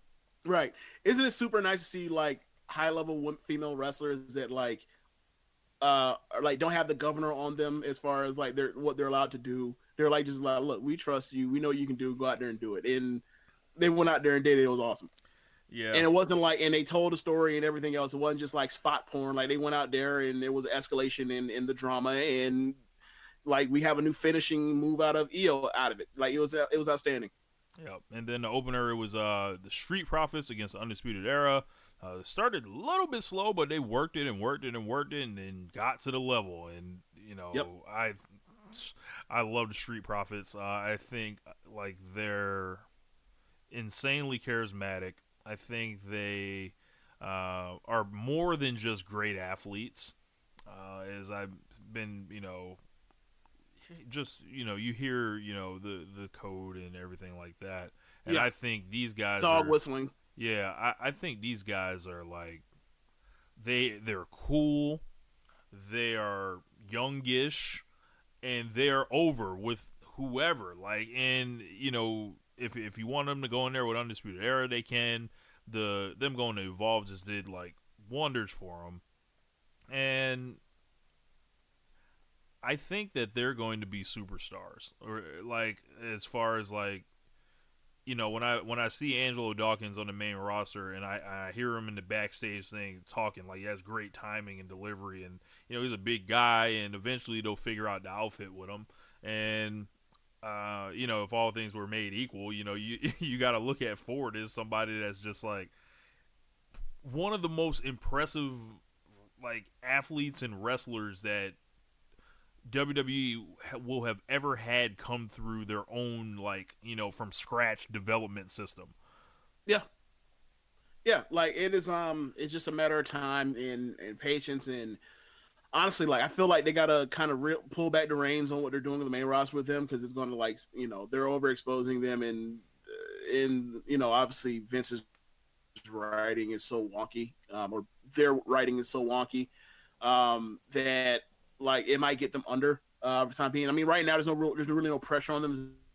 There's not like a high stakes situation they can fix. There's a lot of whatever you might feel about them, like you can overcome it right now, because they're not in the ring doing anything right now. They're still not. I mean, they're doing performative black exposition of the shows, but like they're not really in the universe. Like they interact with a few people, like, and you have of course D'Angelo always hitting on Nikki Cross, but yes. but outside of that, like they're still kind of off on their own space, and I can't wait to see whenever they actually do eventually start wrestling the main roster, like how that will affect them in NXT, but or how the NXT crowd sees them. But if they're kind of where they are for the time being, for now, for the next all the way through the next takeover cycle to War Games or whatever the hell they're doing at Survivor Series, I think they kind of vanquished the aces of the tag division. So now it's kind of their time, and I wonder who they're going to wrestle next, because they've already beaten up on the Forgotten Sons. It's funny, I always forget the Forgotten Sons. I wonder what's next for them now. Yeah. But yeah, overall, awesome show. We had a good time watching it and everything like that. So, then we got SummerSlam to talk about. We haven't talked here. about SummerSlam. That's crazy. Yeah. So, by the way, just a heads up. So the main event with AJ and Seth, it was obviously Smoz. They ran in and beat the hell out of Seth. So then Ricochet ran out to try to make the save. They couldn't overcome the numbers advantage. Strowman comes out, clears house. He makes a save for all of them. He rolls out the ring and to the score table, grabs the belt, and then rolls back in the ring and hands it to Seth, and they shake hands. And then Seth is looking at him like, "Fuck, I hope he doesn't want the belt." And that's how they went off air. So look, good setup. It's like, yeah, Seth don't want none with Strowman. No but smoke. Like that, but clearly that's where they're headed. So good on them. Yeah, man. So, SummerSlam, also in Toronto, Canada. They had 10 matches on the show. How many of them were good? Shit, 3? 4? Something like that? Yeah. Yeah. And, they left off Daniel Bryan. They left off Roman Reigns. They did all singles matches. 20 people worked, as far as wrestlers, which is insane when you look at the numbers in this company. Stuff ranged from, wow, this is pretty cool, to, oh, this is a good match, to, this is the most disappointing shit I've ever seen, to, oh my gosh, they're doing too much here, but this was pretty awesome, to, what in the flying fuck are they booking? In other words, it's a standard WWE pay-per-view. I mean, I wouldn't maybe even say a little lower. Yeah, I would say, like, this is one of the worst pay-per-view. This might be the worst pay-per-view of the year. Like, I remember Royal Rumble's better than this. Like, because, I mean, the Ronda Sasha match and the Asuka Becky match would have been the second best matches on this card. The Royal Rumble's pretty good. The Royal Rumble was okay. It's Royal Rumble's Royal Rumble. Elimination Chamber had the best Elimination Chamber match of all time. So I will put that above what we got at SummerSlam. WrestleMania, like, I think WrestleMania had more good matches on it than this. Extreme Rules was a better card. Money in the Bank was a better card. Battleground was a better card except for the last 2 matches. Oh. So, like, we got, this might be the worst pay-per-view we've gotten this year out of the WWE main roster. Yeah, so let's go through it. So we got Becky and Natalya in the opener in the submission match. You see what happens when Becky stands next to Seth Rollins. She goes from the main event of WrestleMania to the opener of SummerSlam. I'm just kidding. So they did a submission match. I went 3.5 on it. I thought it was, cool. Couple cool spots. I like the sharpshooter in the top rope that Natty put on. I've never seen that before. Mm-hmm. And I thought it was a good match, and there were some interesting crowd reactions. I think WWE thought that Becky they'd just go straight wacko time and totally turn against Becky, but that's not the case. So they kind of just got stuck in the middle between Becky and Natalya because everyone likes Natalya, and she's a Canadian, and right. But she's not that over, and right. Becky's one of the most over people in the roster. So like they thought that, like, Canada always, or Toronto always gives us shit, or Canada always gives us shit. So we'll play into it, but it didn't play into it as well because Becky was still getting cheered more than Natty. And I think it's one situation where, like, I like the fact that they were thinking, but they miscalculated. Yeah, and it happened. And they just made the wrong judgment. But at least, like, they didn't go in there totally blind. And like another one instance of them, like, thinking about it and actually paying off for later in the night was like the Brett backstage thing with Seth. Like, they knew Seth was going to get booed, and then they brought out Brett to put him over for by encouraging him, saying I'm rooting for you tonight, the kind of similar way that they thought about, like, this thing might not work at the 2015 Rumble with Roman, and we bring out The Rock, but like, nah, it wasn't. We weren't that far down the path with Roman and Royal Rumble and what happened to Daniel Bryan yet. So so right now we're at a point where, like, we don't know if we like this guy, but like, oh, Brett's cool with him, all right. So, like, that definitely worked out. Like, that was a situation where they thought about it and it worked out in their favor. So I'll give them props for that one. Then we had Goldberg and Dolph Ziggler, and I loved 5 it. stars. I loved it. I made a video. I put it on my Twitter. You guys can all check it out. I was cranked. Y'all know I love Goldberg, especially when he's mowing down chumps, as he did for much of his career. I don't need Goldberg to be the champion right now. I don't need to see him in main events. But if you want to bring him back every 4 or 5 months, you want to bring him back 4 times a year to fuck some geek up on the bottom of the card like this, I'll watch this forever. Like, Yes. And okay, so I enjoyed the hell out of this. Like, I enjoyed the fact that like they didn't just go immediately to the spear and the jackhammer. Like, Dolph got the two near falls in. Quick kickouts at one, but still he's like, I hit you with something. I'm trying to pin you. Nah, he's a monster. Hit you again. Nah, he's a monster. And then it's a wrap for you. Like, I enjoyed that. Like, it wasn't just that straightforward. Like, they gave you a little bit of doubt. Like, that was a hot near fall. People actually like bought that near fall. I didn't for a second, but people did in the crowd. So I was like, that's what's up. yeah. So yeah, they did the deal where they kept sending Goldberg back out there to, progressively diminishing returns, but yes, anyone can get lucky twice. That line was hilarious. Yes. Ziggler was saying he was the best thing to happen to pro wrestling, which is amazing and hilarious. He talked so much cash shit before Goldberg came out. Like, it was great, classic, like getting a baby face over like quickly. Heat, like, it was almost like, do you remember the Jericho Dolph Ziggler 1 and 2 at, I think that was Royal Rumble 2013? Yes. Yeah, it was very similar. Like, I'll fight any motherfucker back there. Yep, I don't even care who it is. Yes, it was like, okay, this dude's I'm getting the heat right now to get this dude over, or get this dude that comes in to want to kick my ass, or get the crowd to want to see the next person come in and kick my ass, and mission accomplished. Yeah, it was kind of like what they do at house shows, like when they just have like someone like, I don't know, like they'll just have Elias. They'll have Elias get destroyed, right, by fucking Braun Strowman or whatever, right? You know what's funny? I immediately thought about Braun Strowman because remember when he was whooping that man's ass before WrestleMania season in 2018? Yes. He hit that man with that double bass. Yes. Beat him the fuck down, and then like basically what happens is he'll get squashed by Braun, and then it'll be like I want another match, I want another go, and then another babyface will come out and beat his ass. That's what it felt like, but it was just Goldberg coming out over and over. Yes, it was the same superhero every single time. Yes. Which kind of made for fun jokes of the WWE Network, that they were going through some issues. I was like, wow, is the network skipping?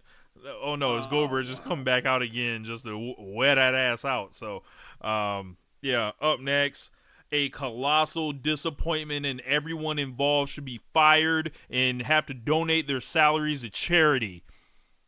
AJ Styles and Ricochet is the most disappointing match in WWE this year. This was a fucking travesty. These people decided that Ricochet should lay on the mat, get his leg fucked up and worked on, and be beaten and tossed to the side like nothing ever happened.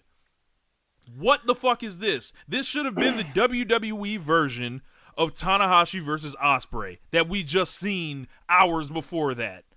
This was a disgrace. This was an indictment of the WWE style. This is exactly why I didn't give a fuck about this feud, like going into it, because I knew they were going to fuck it up. I said that somebody should be fired if they couldn't get 4 stars, and I think that seeing this, I don't even know who to blame. Like I feel like I can't even blame AJ Styles for this, but he gets caught in the line of fire of another stinker like this. I know Ricochet has plenty.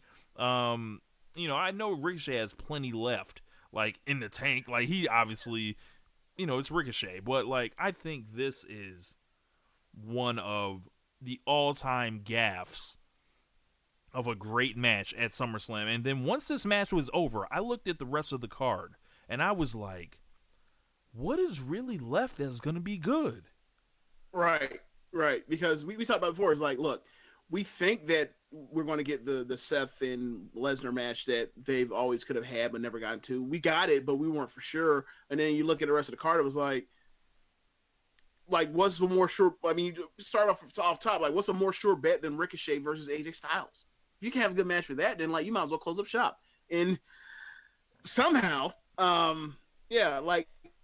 they started out with that hot ass move where they do where he basically is like jumping through rocks in a puddle and into the Hurricane Rana spot, out from the apron to shoulder, then the Hurricane Rana on the AJ, and then they finish with that freaking like what the hell was that? Was it like a Phoenix splash that AJ caught in the middle of in midair and then gave it a sauce? This thing was incredible, but it's like You did nothing in between that is like, you know, and this is what I say. It's a body part match. The problem is we don't want to see Ricochet wrestle no body part match. Well, that's one, but like, let's say like, well, you need to tell a story. Okay, well, here's this.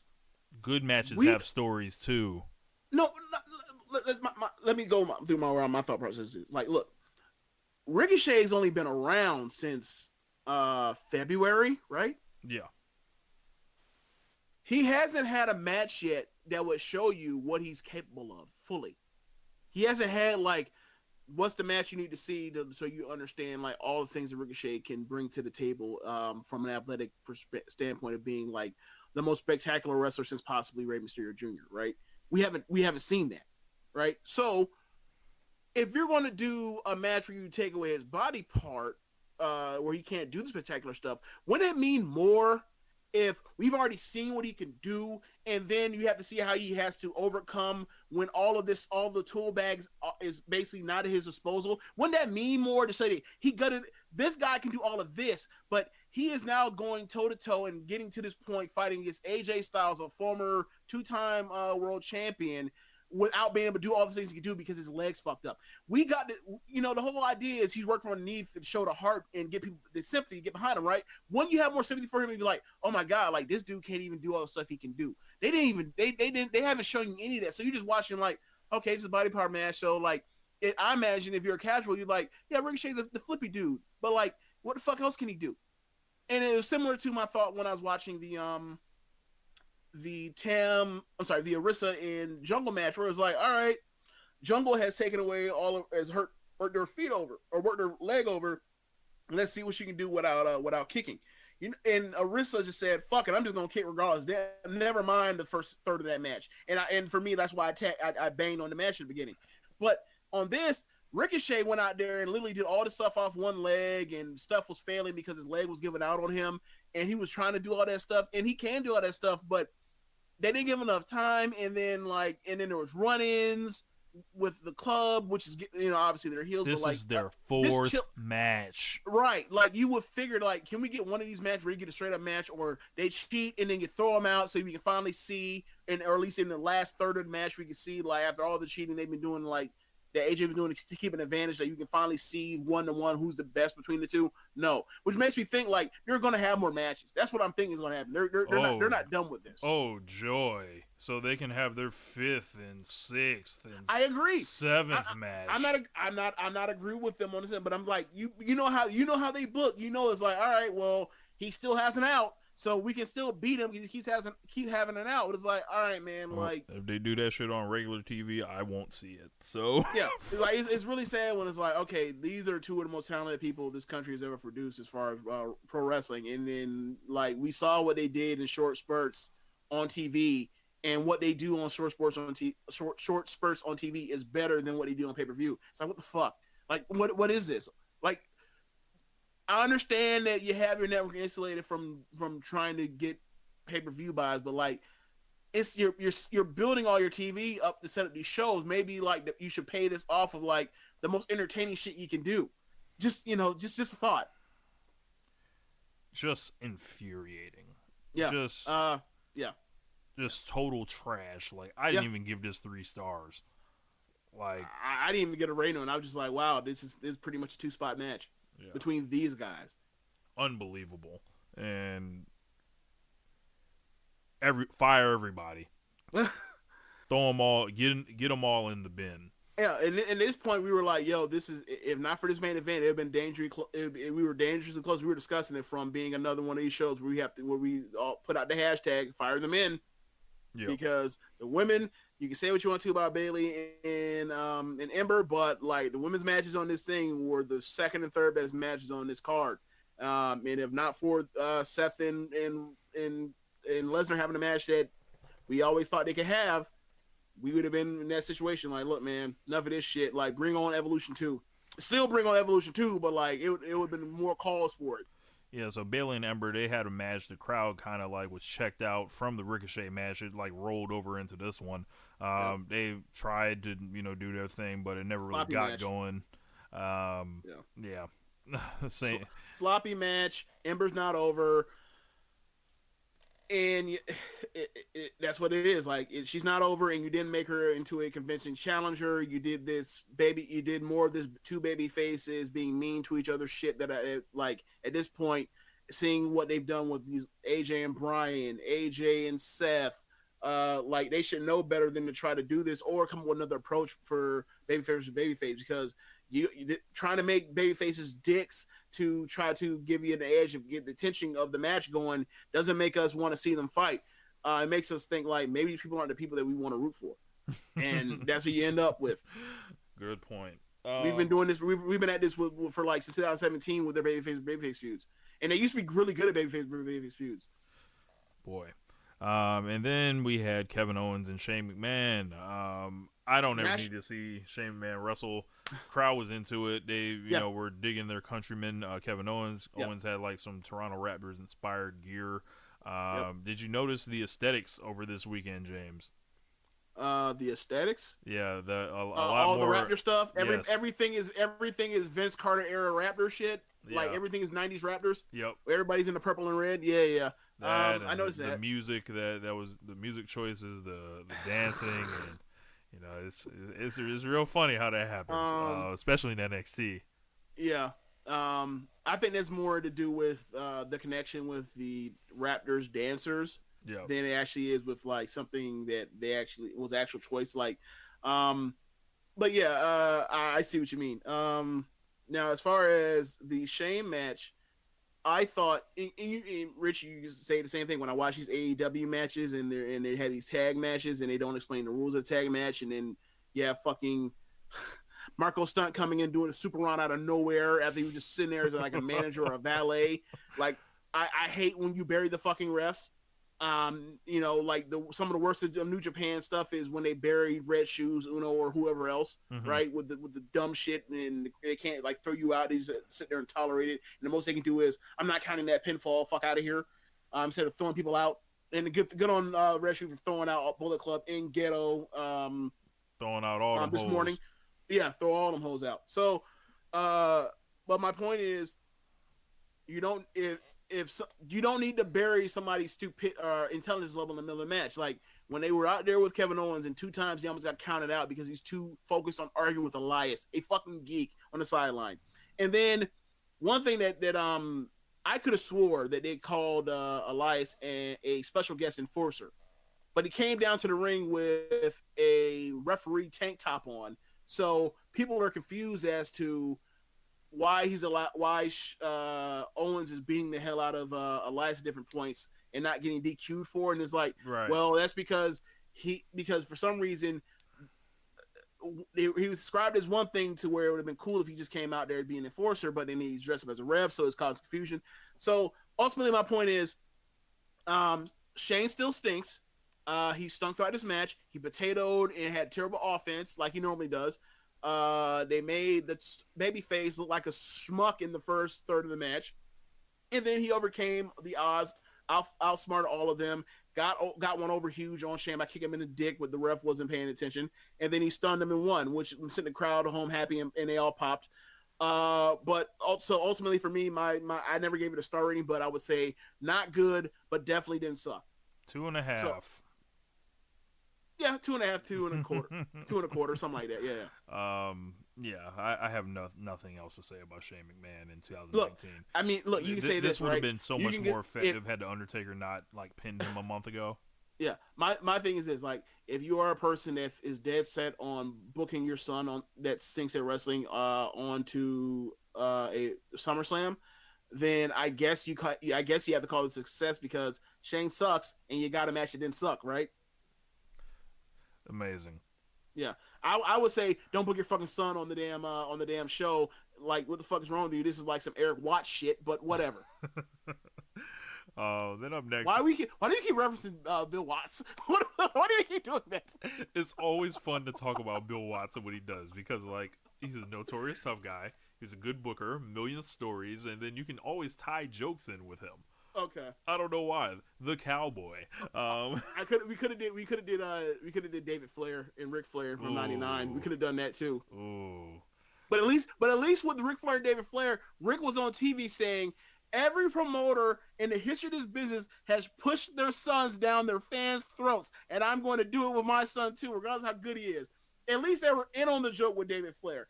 They really out here calling Shane the best in the world for heat. Yeah. And then he beats Roman Reigns. Yep. Did Roman Reigns ever get a victory over Shane McMahon after that? I guess he did in the tag match at Extreme Rules. The one where he didn't make the pin? I guess. Yeah. Boy. Then we got Charlotte and Trish. This was better than I thought. I thought they both worked hard. And it was nice to see Trish get out there. She was looking great, like normal. And it's always been that way since like the year 2000. So I said some things to y'all in the I said some things to y'all in the message group, and I said, like, look, she was some baby oil, some strategic. I can't even talk. I can't talk. She was some baby oil placements away from being like 100% back, like the 2000s Trish Stratus. But like outside of that, the match was good. I think it was interesting seeing that like they used Charlotte's length to kind of tell the story of like there's a point where they both tried to go for double kicks, and then towards the end, and Charlotte basically like, I'm taller than you, so I win. I think like the only thing I didn't like was they made Trish tap out at the end because the fans did not want that finish. I would have done a pinfall just to like save her the embarrassment of like quitting, and I don't know. Like when I was watching it with Jeremy and Josh, like we all kind of like thought the same thing. Like, don't do a submission here, don't do it here. Especially the way that people popped when she put Charlotte in the same submission. I was like, oh, if they come back with the fucking submission, it's gonna suck. And then like she tapped out, and I felt like the air left the building, and I don't know. Yeah, I see what you mean. I think at the time when we talked about it, I thought like, yeah, I agree, but Charlotte doesn't have a finish that doesn't suck. So, or a pin finish that doesn't suck. So, it is what it is. I mean, I feel like as bad as the crowd like left out, like you run that risk of how do you build towards a natural selection? Like it's always like, like she's about to get hit with a move, and then she hits somebody else with a reversal of the move, and then she basically pops up and hits the the seated blockbuster or reverse blockbuster, and it's like, okay, like no one. It's only a finish if someone buys because it's Charlotte. Like if you can't get that move to Alexa Bliss, people buy it as a finish. They think, oh, it's another cool move. So they need to give her another finish. They really do. Yeah. After that, we had Kofi Kingston and Randy Orton, and they had a very slow match. Yep. A very slow match with no finish. And what do you know? Another SmackDown Championship match at SummerSlam that ends on bullshit, like a count out or disqualification. And immediately, my mind flashed back to AJ Styles and Samoa Joe when they were having that great match they were having last year. Yep. And I'm like, these uncreative motherfuckers. Yeah. These people. My first thought was, oh my God, they just did the Family Man like goes crazy, and so we get a non-finish thing that happened with AJ. Yeah, the same thing. It's like he looked, the Wendy thing from last year compared to you stared at my kids, how dare you? It's like okay, it's roughly the same thing. I don't know what the exact finish was. It wasn't a double count out. I don't know if it was a double count out or a DQ or whatever. I don't even know if they did a finish. Yeah, I don't even remember. But it's basically like, okay, that was your way out. So now we're getting another match. It's like, I don't really want to see, at least with Joe and or whatever, like they were setting up to where like that could have been a Hell in a Cell match because how heated it got. But this match, it was not good. It was slow. It was weak. And Kofi, and as I mentioned, he needs some strong matches. It's been a while since WrestleMania. When we're talking about what he's submitting match wise. Now he's holding on to the belt. He's holding he's beating people on left and right on TV with his move, but like Kofi Mania took off and everything, but I think we're not at a point where people are still just or realize it. Like that was a cool moment, but he's still Kofi, and you still treated him you still kept him at a certain level for so long that like he's not a new man in just a span of 5 months, 6 months, or whatever else, and that's fine. Like it is what it is, but and I believe they're trying really hard, and they're trying a lot better than I ever thought they would have. So I have nothing really bad to say, but it's like that, that it is what it is, right? The quote from man, it is what it is. They're giving him all these guys that are old, like they're giving him Dolph Ziggler, they're giving him Samoa Joe, they're giving him Randy Orton, and it's like, who do you want to give him to? Like, you want to give him you want to give him Mustafa Ali, because Mustafa Ali's not over, bro. It's like, give him Andrade, like heat Andrade up and have him have a great match with him and beat Andrade on pay-per-view. Right, but Rich, that's the thing. Like you say that, but like they never build up challengers the right way. They never do that. They just win they just win a random match with 5 people, even though they were winning and losing just the previous few weeks. Right. They had no momentum. Like the last person they built up as a challenger, they had momentum going into it. The quote unquote right way was Becky going into SummerSlam last year, and look what fucking happened, right? But like the thing that happened with Kofi, and it is what it is. But like as far as building new challengers, that's something that takes a month or two, and they don't invest in that. Yeah, like you would think that, say this was a clean finish of Kofi retaining, there would have been someone lower down the card that would have got a win that could springboard into him. But that's not how they operate. How about this? We just heard that they're going to do King of the Ring again. How about the King of the Ring as a title shot? Sure, why not? Because King of the Ring means you beat a bunch of people, so you went on a win streak. You deserve a title shot, right? Let's see if they do that. I would love for them to make the King of the Ring get a title shot. I would love them to do that. That's what they used to do. Up next, we got The Fiend. The Fiend, James. Yeah, it cracks me every time The Fiend is like, dude, that ain't. I don't know what fiends y'all ever been around. That ain't no Fiend. Yeah. The Fiend, Bray Wyatt took on Finn Balor, and they had this huge entrance for Wyatt, got really over with everybody. And his music fucking slaps. Like, look, the Triple H influence is there. Like, it is metal and it sounds great. Triple H must have had a hand in that one. You know how we used to do how Jay-Z did how he executive produced the soundtrack for 2K a few years back? Yes. I need Triple H to executive produce like some of these like entrances for in the future. I want to see like him executive produce like WWE 2K, and I want to see what other metal he has to bring to the table. You get that man a Spotify playlist or like a title playlist, Triple H's metal selection. Yes, it'll sound like all the classic shit I used to hear when I used to do like football workouts. Look, I mean, let the bodies hit the floor. Let the bodies hit the floor. Let the bodies hit the floor. Oh my god. Yeah, so when I was watching the entrance, I was like, oh man, this is alright, but I was like, oh shit, it's Bray Wyatt. Eventually the bell got a ring.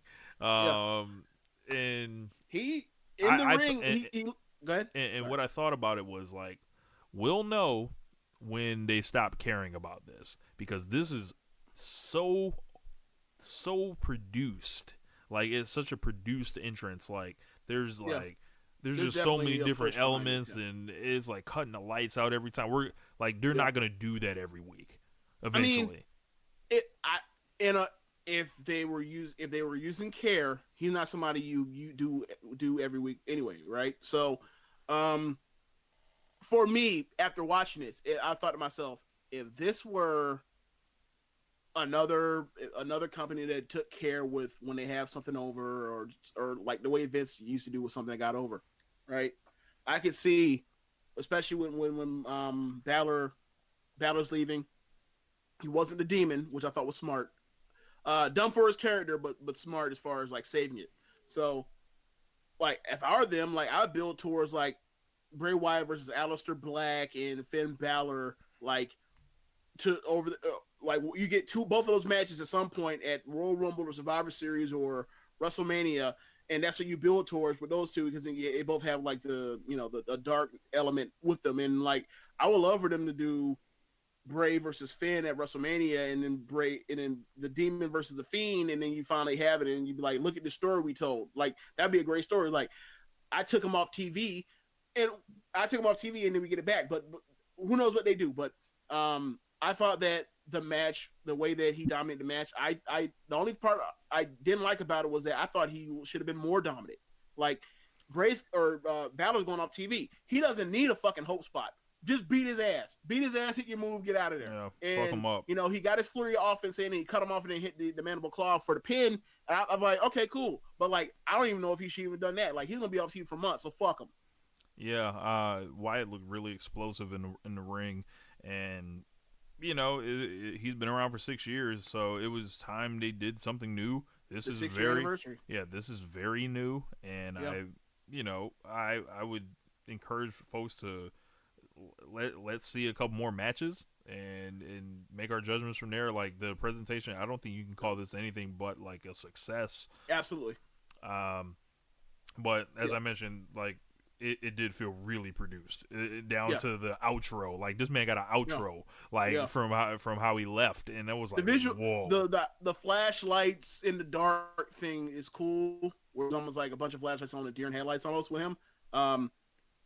But what I would say is, I wonder what kind of push he's going to get with this. I mean, because remember they had enough patience to hold this off from the night after SummerSlam's Raw, with the vignettes all the way to his first match at SummerSlam. Like, are they going to have enough patience and care for him to pick the right people for him to like beat and like get himself to a certain status where you can have a big match or two with whoever else?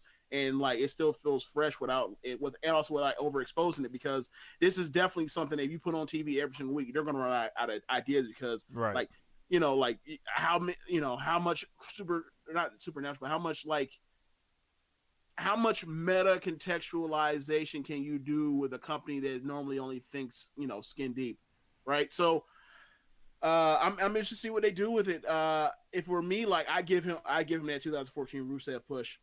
Yeah, just fuck everybody up. Yep, you kick everybody's ass until it's time for him to lose to one person or whatever else, or have one big match, and maybe this time you let him win this time, or hell, give him the 2013 Bray Wyatt push, right?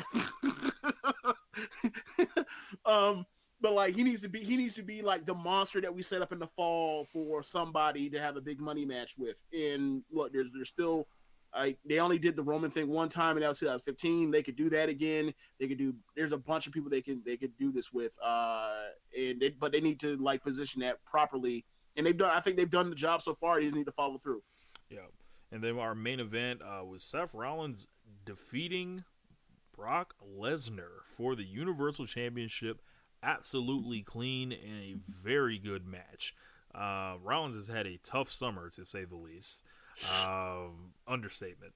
And he came through here. Him and Brock decided like, yo, they don't have to have this gimmicky match that only goes 2 minutes or anything like that. And it was like literally from the opening bell in the first sequence, like it felt like a different match that folks could actually respect. And Rollins was the one that finally got the big clean win over Brock Lesnar. Did you feel it in the moment like you think WWE would have intended it to?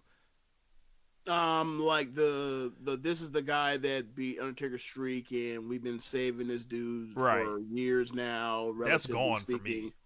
And so, like, when he wins, it should be this big transformative thing. It should be like, it should be like when Masawa beat Shuffle or whatever. It should feel like that's what you mean. Yes. It didn't feel like that. It didn't feel like that for me. No, it didn't. No, it wasn't that. Like I don't think it was out here buying on them burn it down shirts and making motherfuckers change the finish. But yeah, I don't even know if it's Saruti. I forgot. I think it was Saruti he beat. I can't remember who it was. It was something in All Japan. But yeah, like it was. I thought that it was the best match that WWE's had. It's one of the best matches of the year on the main roster. Absolutely. It's probably third, right? Fourth is fourth. But yeah. It's not a match that I think will work that well on Rewind, but who gives a shit? You live in the moment. I thought it was a great thing. Like, I don't know what it means for the future with Brock Lesnar, because Brock Lesnar really have many opponents left because he's ran through everybody in the roster and they haven't like created enough stars at the top to feed new people to him. So that's kind of where we are. But yeah, I mean, it was a nice feeling to just see like this dude is basically our fucking Hogan, our NWO Hogan. Yeah. get put on his ass. It was cool. And it also the one thing's like you can never say like when they make Brock work, Brock is excellent always. It's just they rarely ever want Brock to work the way that he can. So like you almost have to cherish these fucking matches whenever he does it. So yeah, I thought that without this match, this is like a show that we're just like, yo, people might just want to just be completely off the company. Right. Like they had a lot of pressure on them. They came through because the card that was put out before that we just went through was like, that was one of those things like if they went out there and had a stinker, people would just been like, this show, this is not the SummerSlam that I grew up watching. It's not the this is not 2015 fucking SummerSlam. This is not 2014 SummerSlam. Absolutely not. It was funny they had Bret Hart there for. This is not 2013 SummerSlam. For the SummerSlam. Yeah. There were a group of fans that I was noticing that was not pleased about this result. The Roman stands were furious. Yeah, they were furious that Roman Reigns never got to beat Brock Lesnar clean. Look, remember we talked about with the Naito thing, like the Naito fans had a legitimate gripe that like this dude never got the belt when he absolutely should have over the last 2 years. Same goes for Roman. I don't give a fuck what happens the next 5, 10, 15, 20 years. I'm still watching wrestling, talking about wrestling. Roman Reigns to absolutely beat Brock at WrestleMania 34, and that's one of the dumbest decisions I've ever seen in Major League Pro Wrestling. So I can understand why they're still furious over that. Yeah, they holding on to this one. Yeah, but I would say is this, right? If y'all celebrated when Roman had that fluke ass victory against Brock, that's at WrestleMania at SummerSlam a year ago. Where's the energy? And acted like it was such a genius stroke of brilliance that they scammed their way off air. Then I don't know why you so mad, because Roman got his legit victory, right? Roman got his quote unquote legit victory. Yeah, he got a legit victory, right? So if you were cheering because it was and capping about how it was smart, it wasn't disingenuous, all right, well, he beat him clean now, and you already got your win, Roman, so you should be good, right? Look, right? You know why? Because deep down they know. They know. Exactly. Deep down they know it's bullshit and all that capping they did, and now they out here he's smiling, they out here like crying behind that damn smile mask. Yep. Yeah. Like that. Seth Rollins got something that Roman Reigns never got. And it's the first thing it's the first thing that Roman ever got. It's the first thing that Rollins ever got that Roman never got too. That's what's really upsetting him. Yeah. Like all the years of Roman or of Rollins is really more pushed than Roman and all that bullshit. When it's like, all right, well, tell me this. Name me all the main events all the big four main events that Rollins ever had. Oh, he just got his first one, I think. Yeah. Okay. I think this is his first one. I think exactly all that shit is come out. Like, all right, well, we'll see. He finally got one that can't handle it. Boy, even four WrestleMania main events. Upset. Main event of the fucking Survivor Series. Before Royal Rumble winners, Final Fours, Final Twos, Final Threes. Yes, one of the greatest Royal Rumble runs of all time. And meanwhile, Rollins has exactly one Final Four finish, and the one was because Roman wasn't in it that year because he had to go fight for life for cancer. And so I don't want look. I feel your pain, but I only feel that pain of how stupid that was with WrestleMania 34. But as far as like the hate for Rollins outside on behalf of Roman, save it. I don't want to hear that shit. Yeah, I don't. Cut the bullshit. Throw it in the bin. Stop capping. Stop flagging. Stop lacking. Stop coming on the timeline with them tears, with them hate tweets, with them disingenuous lies that y'all putting out there. Like, you don't got to rock with Seth Rollins. Better yet, look, you don't got to rock with Seth Rollins because you know what I saw? Yeah, what'd you see? You know what I saw? I saw a collection of them banging on the fact that Seth doesn't sell leg injuries or doesn't sell injuries when he works through matches, and I was like, motherfucker, I've been saying that for years. Years. I ain't hear none of y'all say that years ago. Now it's a problem. Y'all nitpicking. Stop it. Yeah. Stop it. it. You got to live with this. Collect your fucking self. Yes. Yeah. Let that go, man. Like I promise you, let it go. Let God deal with it. Yeah. Like look, I promise you. Look, I promise you. Come WrestleMania season this year. It'll all even out. I promise you. I promise you, you'll be back on top. So just relax. Yep.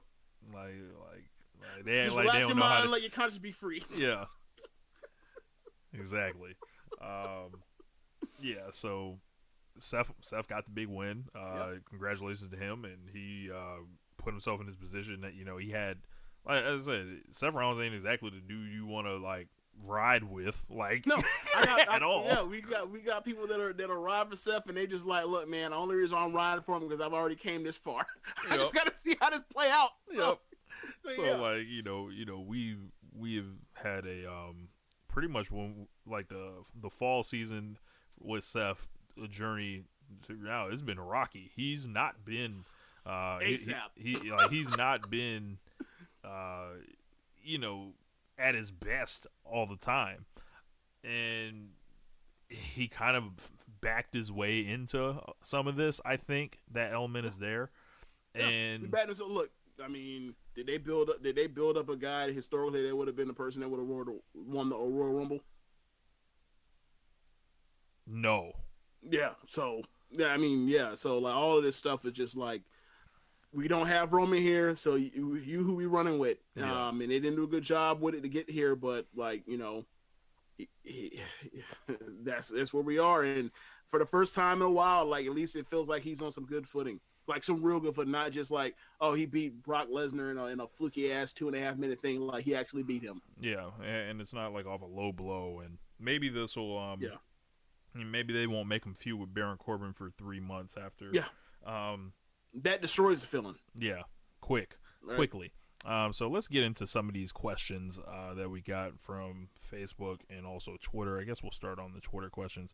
First one comes from Dan Kaufman. What's up, Dan? He said, how scared are you guys of the reports that Vince and Dunn will become more involved in NXT with the move to a 2-hour live show on FS1? What changes do you see them implementing? I mean, to answer the question, is very scared because those guys don't know what the hell they're doing with that kind of talent. Right? We've seen it historically over the years. Like, they might make him champion. They'll beat the piss out of him as champion. Look at Rey Mysterio.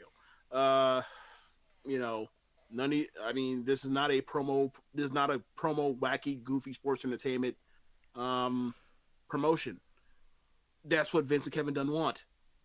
So they're going to force what they want upon that fan base and that roster.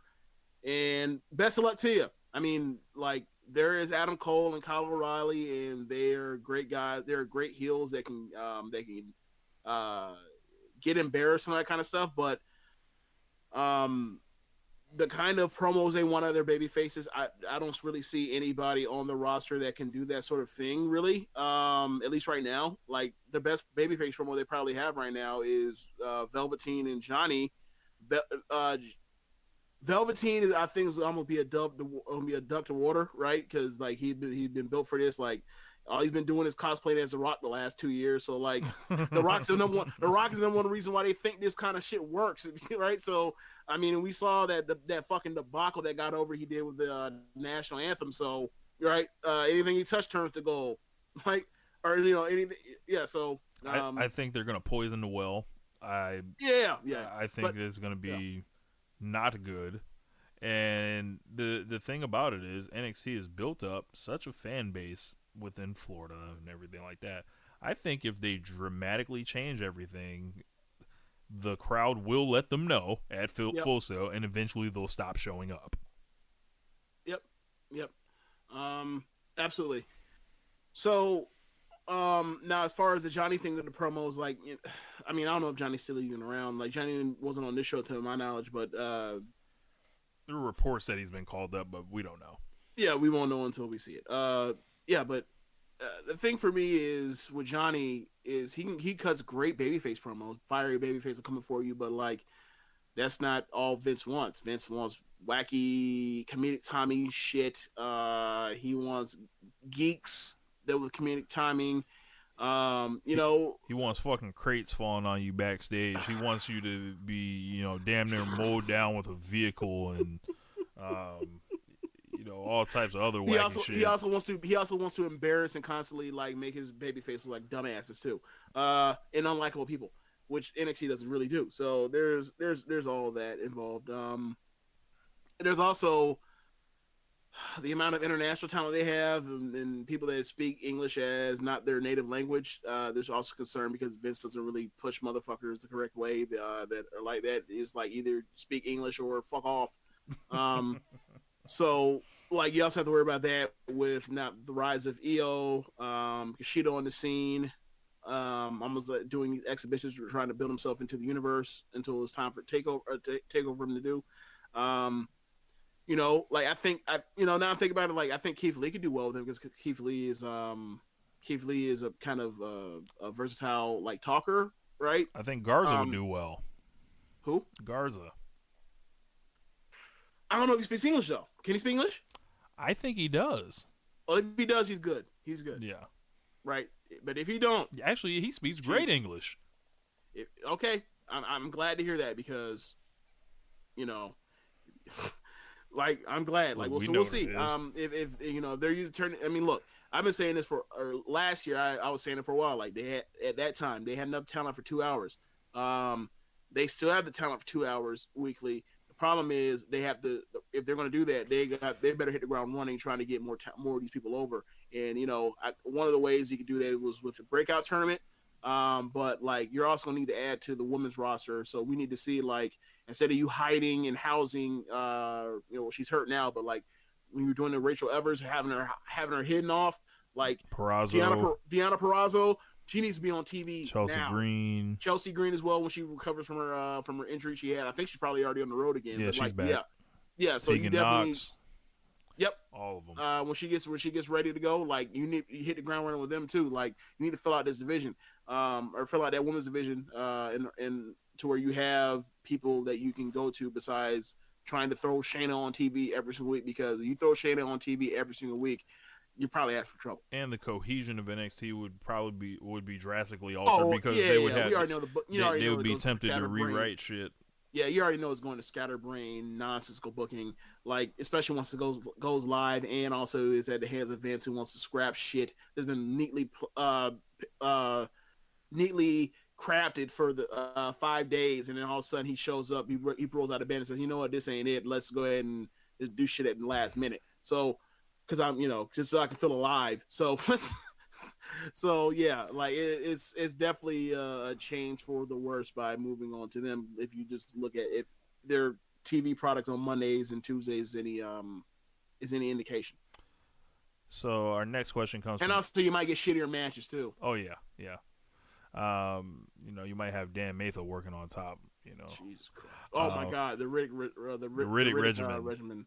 Yeah. Did he change his name? Didn't Riddick change his name recently? Riddick Moss. Matha changed his name too, didn't he? Yeah, actually they did. Both of them. I guess we got to update those jokes, but whatever. Yeah. So wait till he sees Shane Thorne's new body transformation. He'll make him the top star. Boy. Yeah. Got a question from @the_JML. What's up, man? He says, how would you feel if Ibushi and Naito face off at the Dome on January 4th, Intercontinental title versus the briefcase, with the winner facing Okada on 1/5?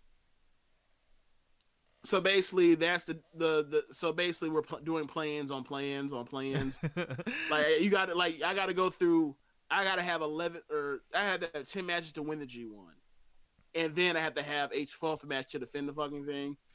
I don't know about that. No, and not like because we always have that, but I mean, but do it like the night before I have to take on the greatest wrestler of all time, the way they book it. After, yeah. Good fucking luck. Like this, that is overkill. I don't think they do that, but I mean, you look at what they have set up. Like if they have Shibata versus Kenta, that's a top 6 match between the two Dome shows. Mm-hmm. We think they're gonna have Moxley at play. for one of these matches. We feel like almost for sure that Jericho and Tanahashi is going to be a thing. So, I mean, I don't know if you need it necessarily. Yeah, I don't know what Ibuchi's motivation would be to have the IC title in addition to the briefcase, like to wear both belts, bro. That would be the ultimate fuck you to the Naito fans. Yeah. Oh my god, but like let Ibushi be the double champion. My god, it would almost be like as if you've been chasing for the Intercontinental belt in another promotion for months, and then like all of a sudden this fucking person that you don't like at all wins the belt that you've been chasing after for months, and then like, yeah. So now Naito is Tam Nakano. Damn. Outstanding. Outstanding. And he had a second question. He says, if Shayna gets called up, how do you feel about another NXT Women's Champion giving up the belt? I would hate every second of this. Shayna's been a champion too long. She needs to do a JOB, shoulders pinned on the mat, hit with a finish by the right person. I don't care how long you got to keep it on her. Get the right person to beat her. Look, we just had the War Raiders move to the main roster handle and just put the belts down on the fucking mat and walk off, right? When they could have done the job to Street Profits. Didn't happen. With the Asuka thing, she had a shoulder injury, and they called her up, right? That sucks. But as far as handing over more, I mean, you just had the Ciampa thing, that's injury. So I can forgive the injury stuff handing the belts over. But if you're in developmental, and you're healthy and you're coming up and you're the champion and you need to drop the belt, get the next person over, get them ready. Like that's it's not that fucking difficult, right? Like these people don't need to be protected on the way out of NXT. No, fuck them, beat them. Yeah. Like there's no one that's like to the level of where it's like, yeah, they're Goldberg or some shit. Like, no. Like, there's... Yeah. And the closest one you had was Asuka, and Asuka had to easy out of... She got injured. She separated her shoulder or whatever it was. Yeah. Next question comes from Bruce Melsmoen. He says, do you think New Japan and AEW will be able to work together in the future, or are there too many roadblocks? I mean, what's the roadblock? Like, I don't want to work with you guys because you were our talent and now you left us, right? I would think so, and now like I think it's a bunch of hurt feelings both ways. Yeah, I think egos and shit. I think AEW will have to relax on people like Moxley and Omega working in America for New Japan. They'd have to relax on that. I think New Japan would have to, essentially walk out of their ROH deal. And oh my god, you can't get rid of the ROH deal. Yeah. Look at what they're doing right now. Look, they're doing fucking shows without them right now in America. So it's like clearly y'all aren't in love with them the way that y'all like like that's just an excuse at this point. Maybe in the future, like I think the deal would be it's a good place for excursions. Like you bring people to AEW. It makes too much sense not to do it. It would be cool. Imagine if like they were able to bring someone over for the first TV like that just has within the first couple weeks, like fucking Sonata's here this week or something like that, and you give them a showcase. And I don't see why. It really just comes down to hurt egos and feelings, and they need to eventually get past that, because if they want to compete the way they say they do, like as far as like putting on wrestling that is like the best, like on both sides of the world, they can only help each other. Mm-hmm. And also, it's only thing is, I don't know what New Japan might really see in AEW besides Kenny. I don't, or Kenny and Jericho and Moxley. Kenny, Jericho, and Moxley. I don't know how much further they really value them. What I would say is, the value would be, it's a major league place to sing your talent, your excursion talent. And honestly, you have places to kind of showcase your top stars in America, and you plan on going to America at times, and you can bring some of those guys in from that card to help draw. Now, my thing is, maybe Ring of Honor is not looking for a relationship with AEW in a way where it's actual partnership, like the Ring of Honor New Japan thing was always skewed to where New Japan always like had their stars were always bigger, and look what happened to Ring of Honor. Now I'm not saying that's some evil plot by New Japan to steal away Ring of Honor fans, but maybe Ring of Honor doesn't want a 50-50 partnership. Maybe New Japan doesn't want a 50-50 partnership with anyone. Right. Maybe they just want to say like, look, we'll do this with you. You send us some of your talent. We'll beat the hell out of them. We'll send our talent, and our talent normally will be showcased. Will be put over, and that's how we want it done. We don't want it done any other way. Maybe that's what it is. I don't know, but also, I think that an underrated part is the partnership with AAA that AEW has. And, CMLL's linked with New Japan, and there's not a lot of crossover there, and But wasn't it like, what was it, last year when they were potentially moving? They were trying to move like heavens and mountains for La try to Parka. get to try to get that shit to work. Weren't they? I think that's a rare special case with La Parka being an individual who walks to the beat of his own drum, and he's going to show up wherever. Yeah, that's true. He don't give a fuck. Also, who was it that was in Power that just recently passed in the last Paco Alonso. That CMLL or AAA? CMLL. Yeah, isn't his daughter now in charge or going to be in charge? Yes. So maybe that maybe things are different. Yeah. Yeah, younger people more lax on not, acting like it's a fucking mob. All right. Next question comes from Ricky. What's up, Ricky? The Ricky and Clive show here on Social Suplex Podcast Network. He says, what were your thoughts when you saw Edge and Shibata hit those moves on Elias and Kenta? Okay, I didn't see the Edge thing. I heard about it, and I think Edge gave somebody a spear on the gave pre-show, Elias right? a spear, and it was like the safest kind of spear you could see. It was like the arm clothesline. His head went down and went nowhere near the mat. But my first thought, actually, Dave Finisho was like, whoa, Edge, and I was like, hold on, they let him do a spear, bro. They wouldn't let Rikishi do a stink face a couple weeks ago. So like, wow. What the fuck? Like I was blown. I was like, they let him take a bump, and it's for the pre-show, right? I don't know.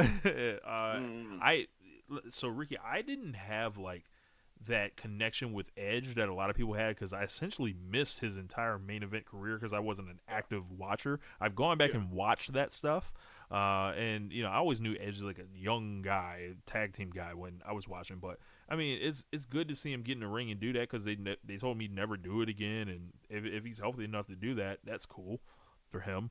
Now with Shibata, it's like that was like holy shit, something major is happening.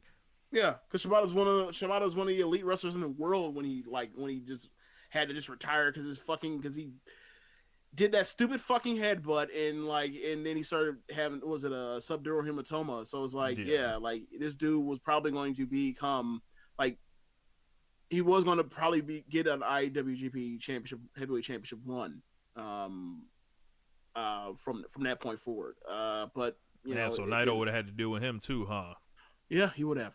He would have, and I mean, for a lot of people, I don't know if it's because it was such a tragic thing. Tragedy struck and his career ended, but like a lot of people think that's like one of the best matches of all time. I mean, it is, but like people hold it in like like that's a top 10 all time type of thing. So, yeah, like what Shibata is like, I mean, what was that? Was that the same Dominion as the 2 out of 3 falls match? No, that was Sakura Genesis. I remember because it was on my birthday. No. I mean when he came back and said I'm not dead. Oh, that was the G1 final of 2000 with Tanahashi, right? I think he 2017. I think he came out in 2017. Okay. So that's right. And then like the next year, like Shibata came out there with Tanahashi. Yeah. Okay. Yeah. So like, like that dude was like that dude was a top star. Like he was definitely one of those people that would have won a title or should have won the title at some point since that moment to now. But so for me, it's weird that like he came out there and I was super hyped because like whenever I see him, I was like happy. I'm happy to see him. It's kind of like when you see whenever we see McFoley on TV or whatever else, except like it's more current because like that dude was legitimately one of the 10 best wrestlers in the world, and then he just went. It was like he was about to die. Yeah, and it was and he might die on the table, right? So And so the fact it was taken from him so fast after he was so great, like literally that night he was great, and then it was gone. It's kind of different. And like for me, for the longest, it was like, look, man, I never like they said he probably shouldn't wrestle ever again, so like don't let him wrestle ever again. Like, and I feel bad for him at times. I'm happy to see him. He seems more upbeat for a person that never smiles, right? But he seems relatively happy whenever he's out in front of the crowd or whatever else, and he doesn't like he's like just like down on his luck or gloomy or whatever else. But it just I know he has that itch to want to do it again, but like it's kind of like I'm kind of having that same thing with Dan Bryan. It's like, look, unless they say that like they came up with a reason for him to do it, like I don't see why he should be doing it anymore.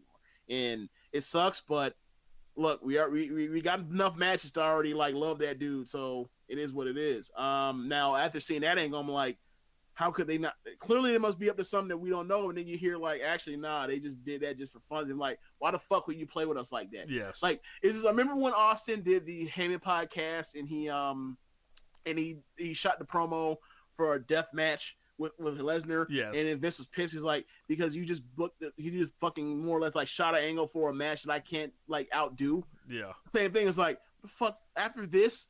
Like, what the fuck can you do that's going to be a better match than Shibata and Kenta? Like, what can you do a better match for Kenta than Shibata and Kenta right now after you did this?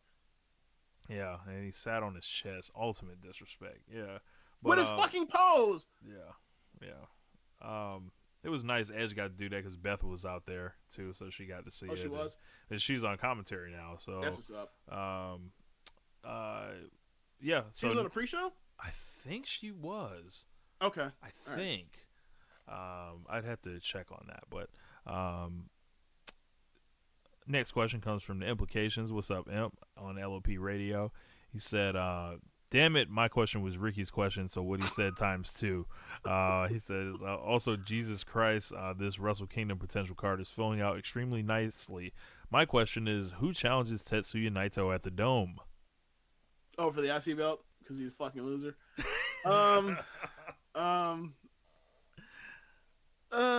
I mean, Jay White? Jay White's already been IC champ before, right? Nah. He took him from Tanahashi, right? Nah. No? Nope. Well, who? Okay, I could have swore. Okay, I'm just wrong on that. I mean, that's potential there. I mean, I don't know. After that fucking block final, I don't know if I want to see another Naito and Jay White match. Yeah. Let's see. I mean, there's Goto. There's nope, can't do that again. Nope, not Tanahashi. Yeah, they've done that to death. We're near to death. I mean, he just did Jericho last year. Yep. Got his ass whooped. I'm thinking White. I don't think Taichi. I don't think they do that again. Can't do Ibushi again, or Ibushi's in a fucking match in the main event. So, they've done a bunch of Ishii. Yeah. Maybe Will Ospreay. Why not? I was thinking Ospreay, but I was like, maybe I don't think. For me, I'll be like, yeah, that makes sense because they're pushing him because he just beat Tanahashi. But then you're like, oh yeah, he only had like 8 fucking points. It's like, bro, like damn near everybody had 8 points except Archer. I know. Yeah. I know. Oh, Archer, fucking phenomenal in this tournament, by the way. Yeah. So I guess I would say Ospreay, and if I threw another one out, I got one. Oh my god, fuck, I'm gonna say it, aren't I? No, I'm not gonna say it. I'm keeping it in pocket. Shingo. If you feeling Shingo's a possibility, for the fight for LIJ. I would also like to throw out what's his name? Oh my god. If you feel, depending on how you feel about how this is gonna go, maybe Juice. Maybe. Yeah. I will put that low on the list, but I put it on the list though. Yeah, their match wasn't really well received on the B block, but maybe they got another one. They had that match a couple years ago when he got it upset on Naito. That was awesome. Right. So yeah. I thought remember in the New Japan mind, it goes back multiple years, right? Yeah. So Next question comes from Joe Sabo. What's up, Joe? He says, tell me why WWE had Brock win the Money in the Bank briefcase only to lose the title to Seth a month later. For something to do. Literally something to do. I guess they feel like they had no other way to get to SummerSlam when they could literally just announce it. I think, if I remember correctly, at the WrestleMania, the night of WrestleMania, maybe they felt like they fucked it up at WrestleMania. No, maybe. I remember like this is at the time when they were still doing the we are not doing, or I think the line was that automatic rematches are antiquated, title rematches are antiquated. So after the night after WrestleMania at Raw, when Heyman showed up, he said that Brock wants his rematch, and I think Triple H said, "You getting a rematch."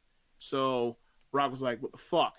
So then they went off TV, and then Brock showed up, wins Money in the Bank. So like, oh, I don't get an automatic rematch. All right, I'll go get my fucking rematch. Put me in as a random unannounced extra participant. I win the briefcase. I get my rematch. And I get the belt back, and then he loses it again. So, and they're kind of keeping that again this today, because today Heyman was trying another rematch, and they said no, fuck off. So, I guess that was their way out of booking themselves to a corner, I guess. So Brock Lesnar, Royal Rumble 2020, be there. Quite possibly. Joe also had another question. At number 30, of course. Oh my God. Joe had another question. He said, "Will Candice LeRae be the NXT Women's Champion?" I asked it because it looks like Johnny's moving on. What does Johnny have to do with Candice outside of being married? I don't know. Well, or maybe it's because the NXT up until this weekend has treated her like she's only maybe she can get her shine without him. What he's saying. Yeah, what a novel concept. Top wrestlers being able to get pushed outside of who they're fucking. She's. I mean, for me, I position her as top babyface. And for me, I would have, after what they've done, I'd make Io my top heel, and then I'd have Io or Candice chase her to WrestleMania weekend. Yeah, that's what I do. Run it back, do the second match then. Yeah, that's what I do. I think that. I think she'd be a good option. Even if you got to do some. What are your at this point? I mean, we talked about this a little before, because when they turned Bianca heel, they put themselves in the corner where it's like, okay, when they turned Candice and Io heel in such short succession, it's like, okay, so the person who's running this fucking division is Shayna. She's a heel. You turn Bianca heel after having her job all the time to Shayna. You had Io turn heel after jobbing to Shayna. You gave her an escape clause, and you had her snap. Okay, fine. But 3 of your top 5 women in your division are heels now. And you could have used them as babyface. They already were, but you decided enough of that. Okay, so now you have to elevate. They elevated Mia, but Mia was playing catch-up ball, and ultimately the story was she took people off the table, so Shayna has to actually fight for herself for the first time in months. So they did a decent job with her, but they built her up. She was a weak challenger, because she's only been around for a year, and they didn't really start pushing her until the late spring, early fall, or early summer. And then you also had Candice, who was always there, always showing up for work, and then you're just getting fucking ignored. She finally got her something now after 2 years, and then the other option was the 6th option is a person that is sitting in is rehabbing, and that's Dakota Kai. Dakota Kai needs to make a long run or journey to the top, or maybe they just explain it as while she was gone, she's gotten better, and they push her. You could do that, but you got to do a lot to erase that stink of her getting jobbed out and scared to death of Shayna and getting bullied by Shayna for months on end, until Kyrie stood up for her and then won the title because she stood up to Shayna on Dakota's behalf. So this is weird. So that's kind of the situation they got themselves into. I would love to see Candice win. Like, Candice is super talented. I think Candice is a better wrestler than Dakota, but we'll see. I think it's going to be interesting to see what Shayna does next at War Games. Because if it were me, I just run heel versus heel feud and just have Io win and send her off. Yeah. Yeah, man. Next question comes or from beat her on TV and send her off to and give her the Asuka run. We're like we'll bring you in the fall or the late fall, and then like try to set you up to where you can have a showcase type thing at Survivor Series. All right. Next question comes from Nicholas Guerrero. He says, "Is NXT a better product overall than WWE right now?" Is NXT a better overall product than the main roster? Yes. Yeah. Yeah, I think it's been that way for quite a while, actually. It's been that way since at least 2017. Yeah. Where the main roster like tends to come up short are all the things that you think they come up short on: star building, storytelling, compelling wins and losses, like mattering. Getting the characters over with the audience, misreading the audience a lot. And what I think NXT does a great job of is rotating fresh matchups. Of course, They have less to go through, but all those matchups for the 6 guys that we always talk about on here for that era, it was Black, Ricochet, Gargano, Ciampa, Cole, and one other guy. I forgot who. It's either Dunn or it's Riddle. Dunn, Riddle, and there's always someone fresh there. Where NXT gets in trouble is when it falls into identity crisis mode, which sometimes the TV, that's the dirty secret. No one actually watches the TV on NXT, except for me, apparently. Yeah. Yep. And it's like some of the TV gets kind of and it's pretty straightforward. But I mean, there's nothing wrong with straightforward. Most of the time, it's better than trying to murder your top babyface with a car. So, I'm never gonna let that go. You shouldn't. Like every other summer, they're doing some type of murder thing, murder angle with Roman now. Like either 2 years ago, he was trying to murder Braun Strowman. This year, people are trying to murder him. Boy. It's amazing how it flips up like that, but hope that answers your question, Nick.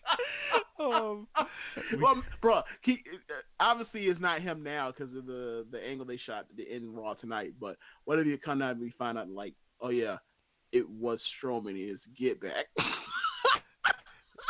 would have been hilarious, and he was not finished with Roman. Yes, he'd be like, bro, you didn't do this at Elimination Chamber 2018. You didn't think of this, huh? You didn't think of none of this. Nope. But yeah. But anyway, yeah. We got 2 more questions. We got Michael Grimes. He says, "Was Goldberg's match a redemption from his botched Blood Money pay-per-view? He only did the 2 moves he knew so that he could play it safe and not mess it up." He didn't come out there just for his pride. I can tell you that. He definitely went out there for a check, too. But I would imagine there's something involved there because he had a stinker. And they say that, both Goldberg and Undertaker are very prideful guys of their prideful of their performances, and you can see both of them got to come back in successive months. So I would imagine there was a conversation had somewhere. Yeah. I agree. He ain't doing it for free, but yeah, I'm sure there was a point of Goldberg thinks really highly of himself, and rightfully so. He was one of the 2 or 3 most over people during 1980 in the heat of the Monday Night War. And for me, as a person that loved Goldberg, I didn't give a damn how green he was or how I didn't know much nothing of about a non-grappler he was. That man came through, fucked shit up, and left, and it was awesome every single week. Watching Nitro. I don't know. So I'm kind of older, I guess, now, so people don't really.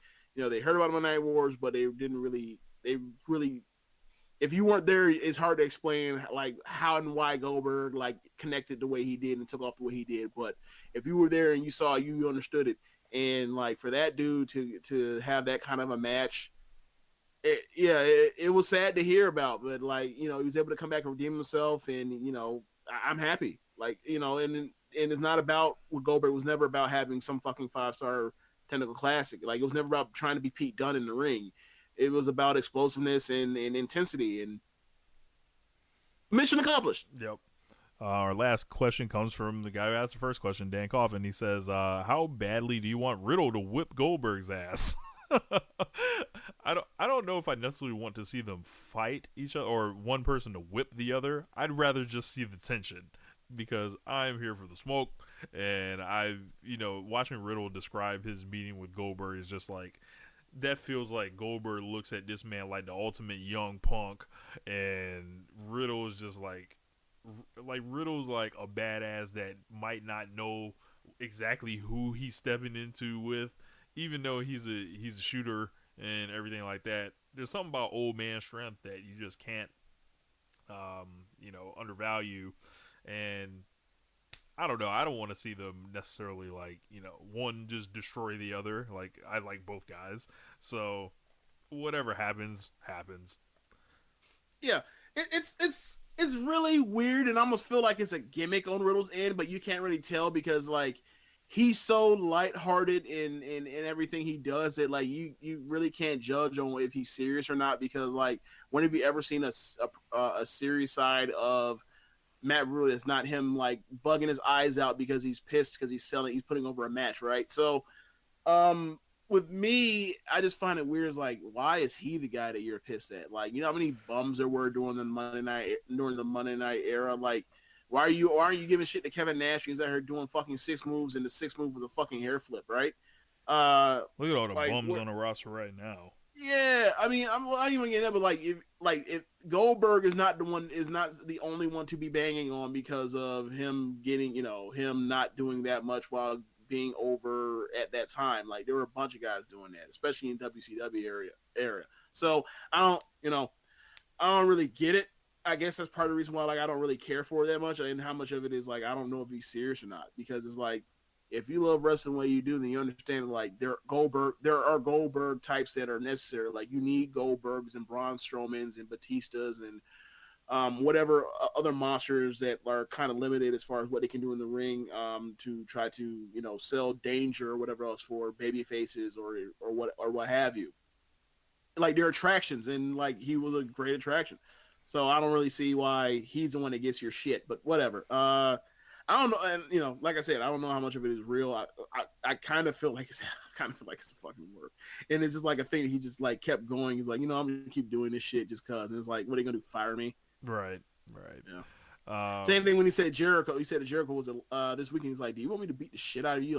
Why are you WCW guys coming after me? Jericho, I will fuck you up. And he would. And it's Booker T, he's look, but I don't get why you don't like me, bro. I like you a lot. I don't get it. It was interesting to see that whole thing. The energy changed. It was almost like oh my god, what's the name of the movie? What's the Dave Chappelle 90s stoner movie? Half baked. He's fuck you, fuck you, fuck you. You're cool, fuck you. Yeah. That's kind of how he was. Yeah. Yeah, it was funny. See, it's like somebody had a conversation with him about Booker, and it's hey, man, that's not the dude you want to try. I don't care what type of MMA, jiu-jitsu you got. Nah, you don't want to try that guy. He's different. So, but anyway, super long show this week. We're 2 hours and 30 minutes in. We're keeping it strong style territory. I was just about to say, what are we keeping it strong style? Yeah. But yeah, man, we're gonna wrap this up here. Thank you guys for listening. Of course, from Tampa to the Tokyo Dome. Yes, literally. So all around the world. Of course, we got One Nation Radios here Sundays. We are recording Monday on this one because the way the schedule works. But Tuesdays keeping it strong style. Wednesdays Ricky and Clive wrestling show. Every other Wednesday, Grown Men Watch This Shit. Thursdays we got Danny's Chop Shop or Get in the Ring on Fridays. And Saturdays, All Things Elite with Floyd Johnson and Amy O. So we'll be getting back into more of the stuff next week. Not really. I'm done. I'm tired now. I'm ready to go to sleep. So anything before we get up out of here, James? Nah, man, crazy week. And it felt like, SummerSlam might have been disappointing, but like the Raw that I saw, like there was a lot of hot stuff in it. So like overall, the Friday through Monday of this week of wrestling was like everybody, did their thing. So good for them. Good for everybody. Good for wrestling. Yep. All right. We up out of here. Peace. Later.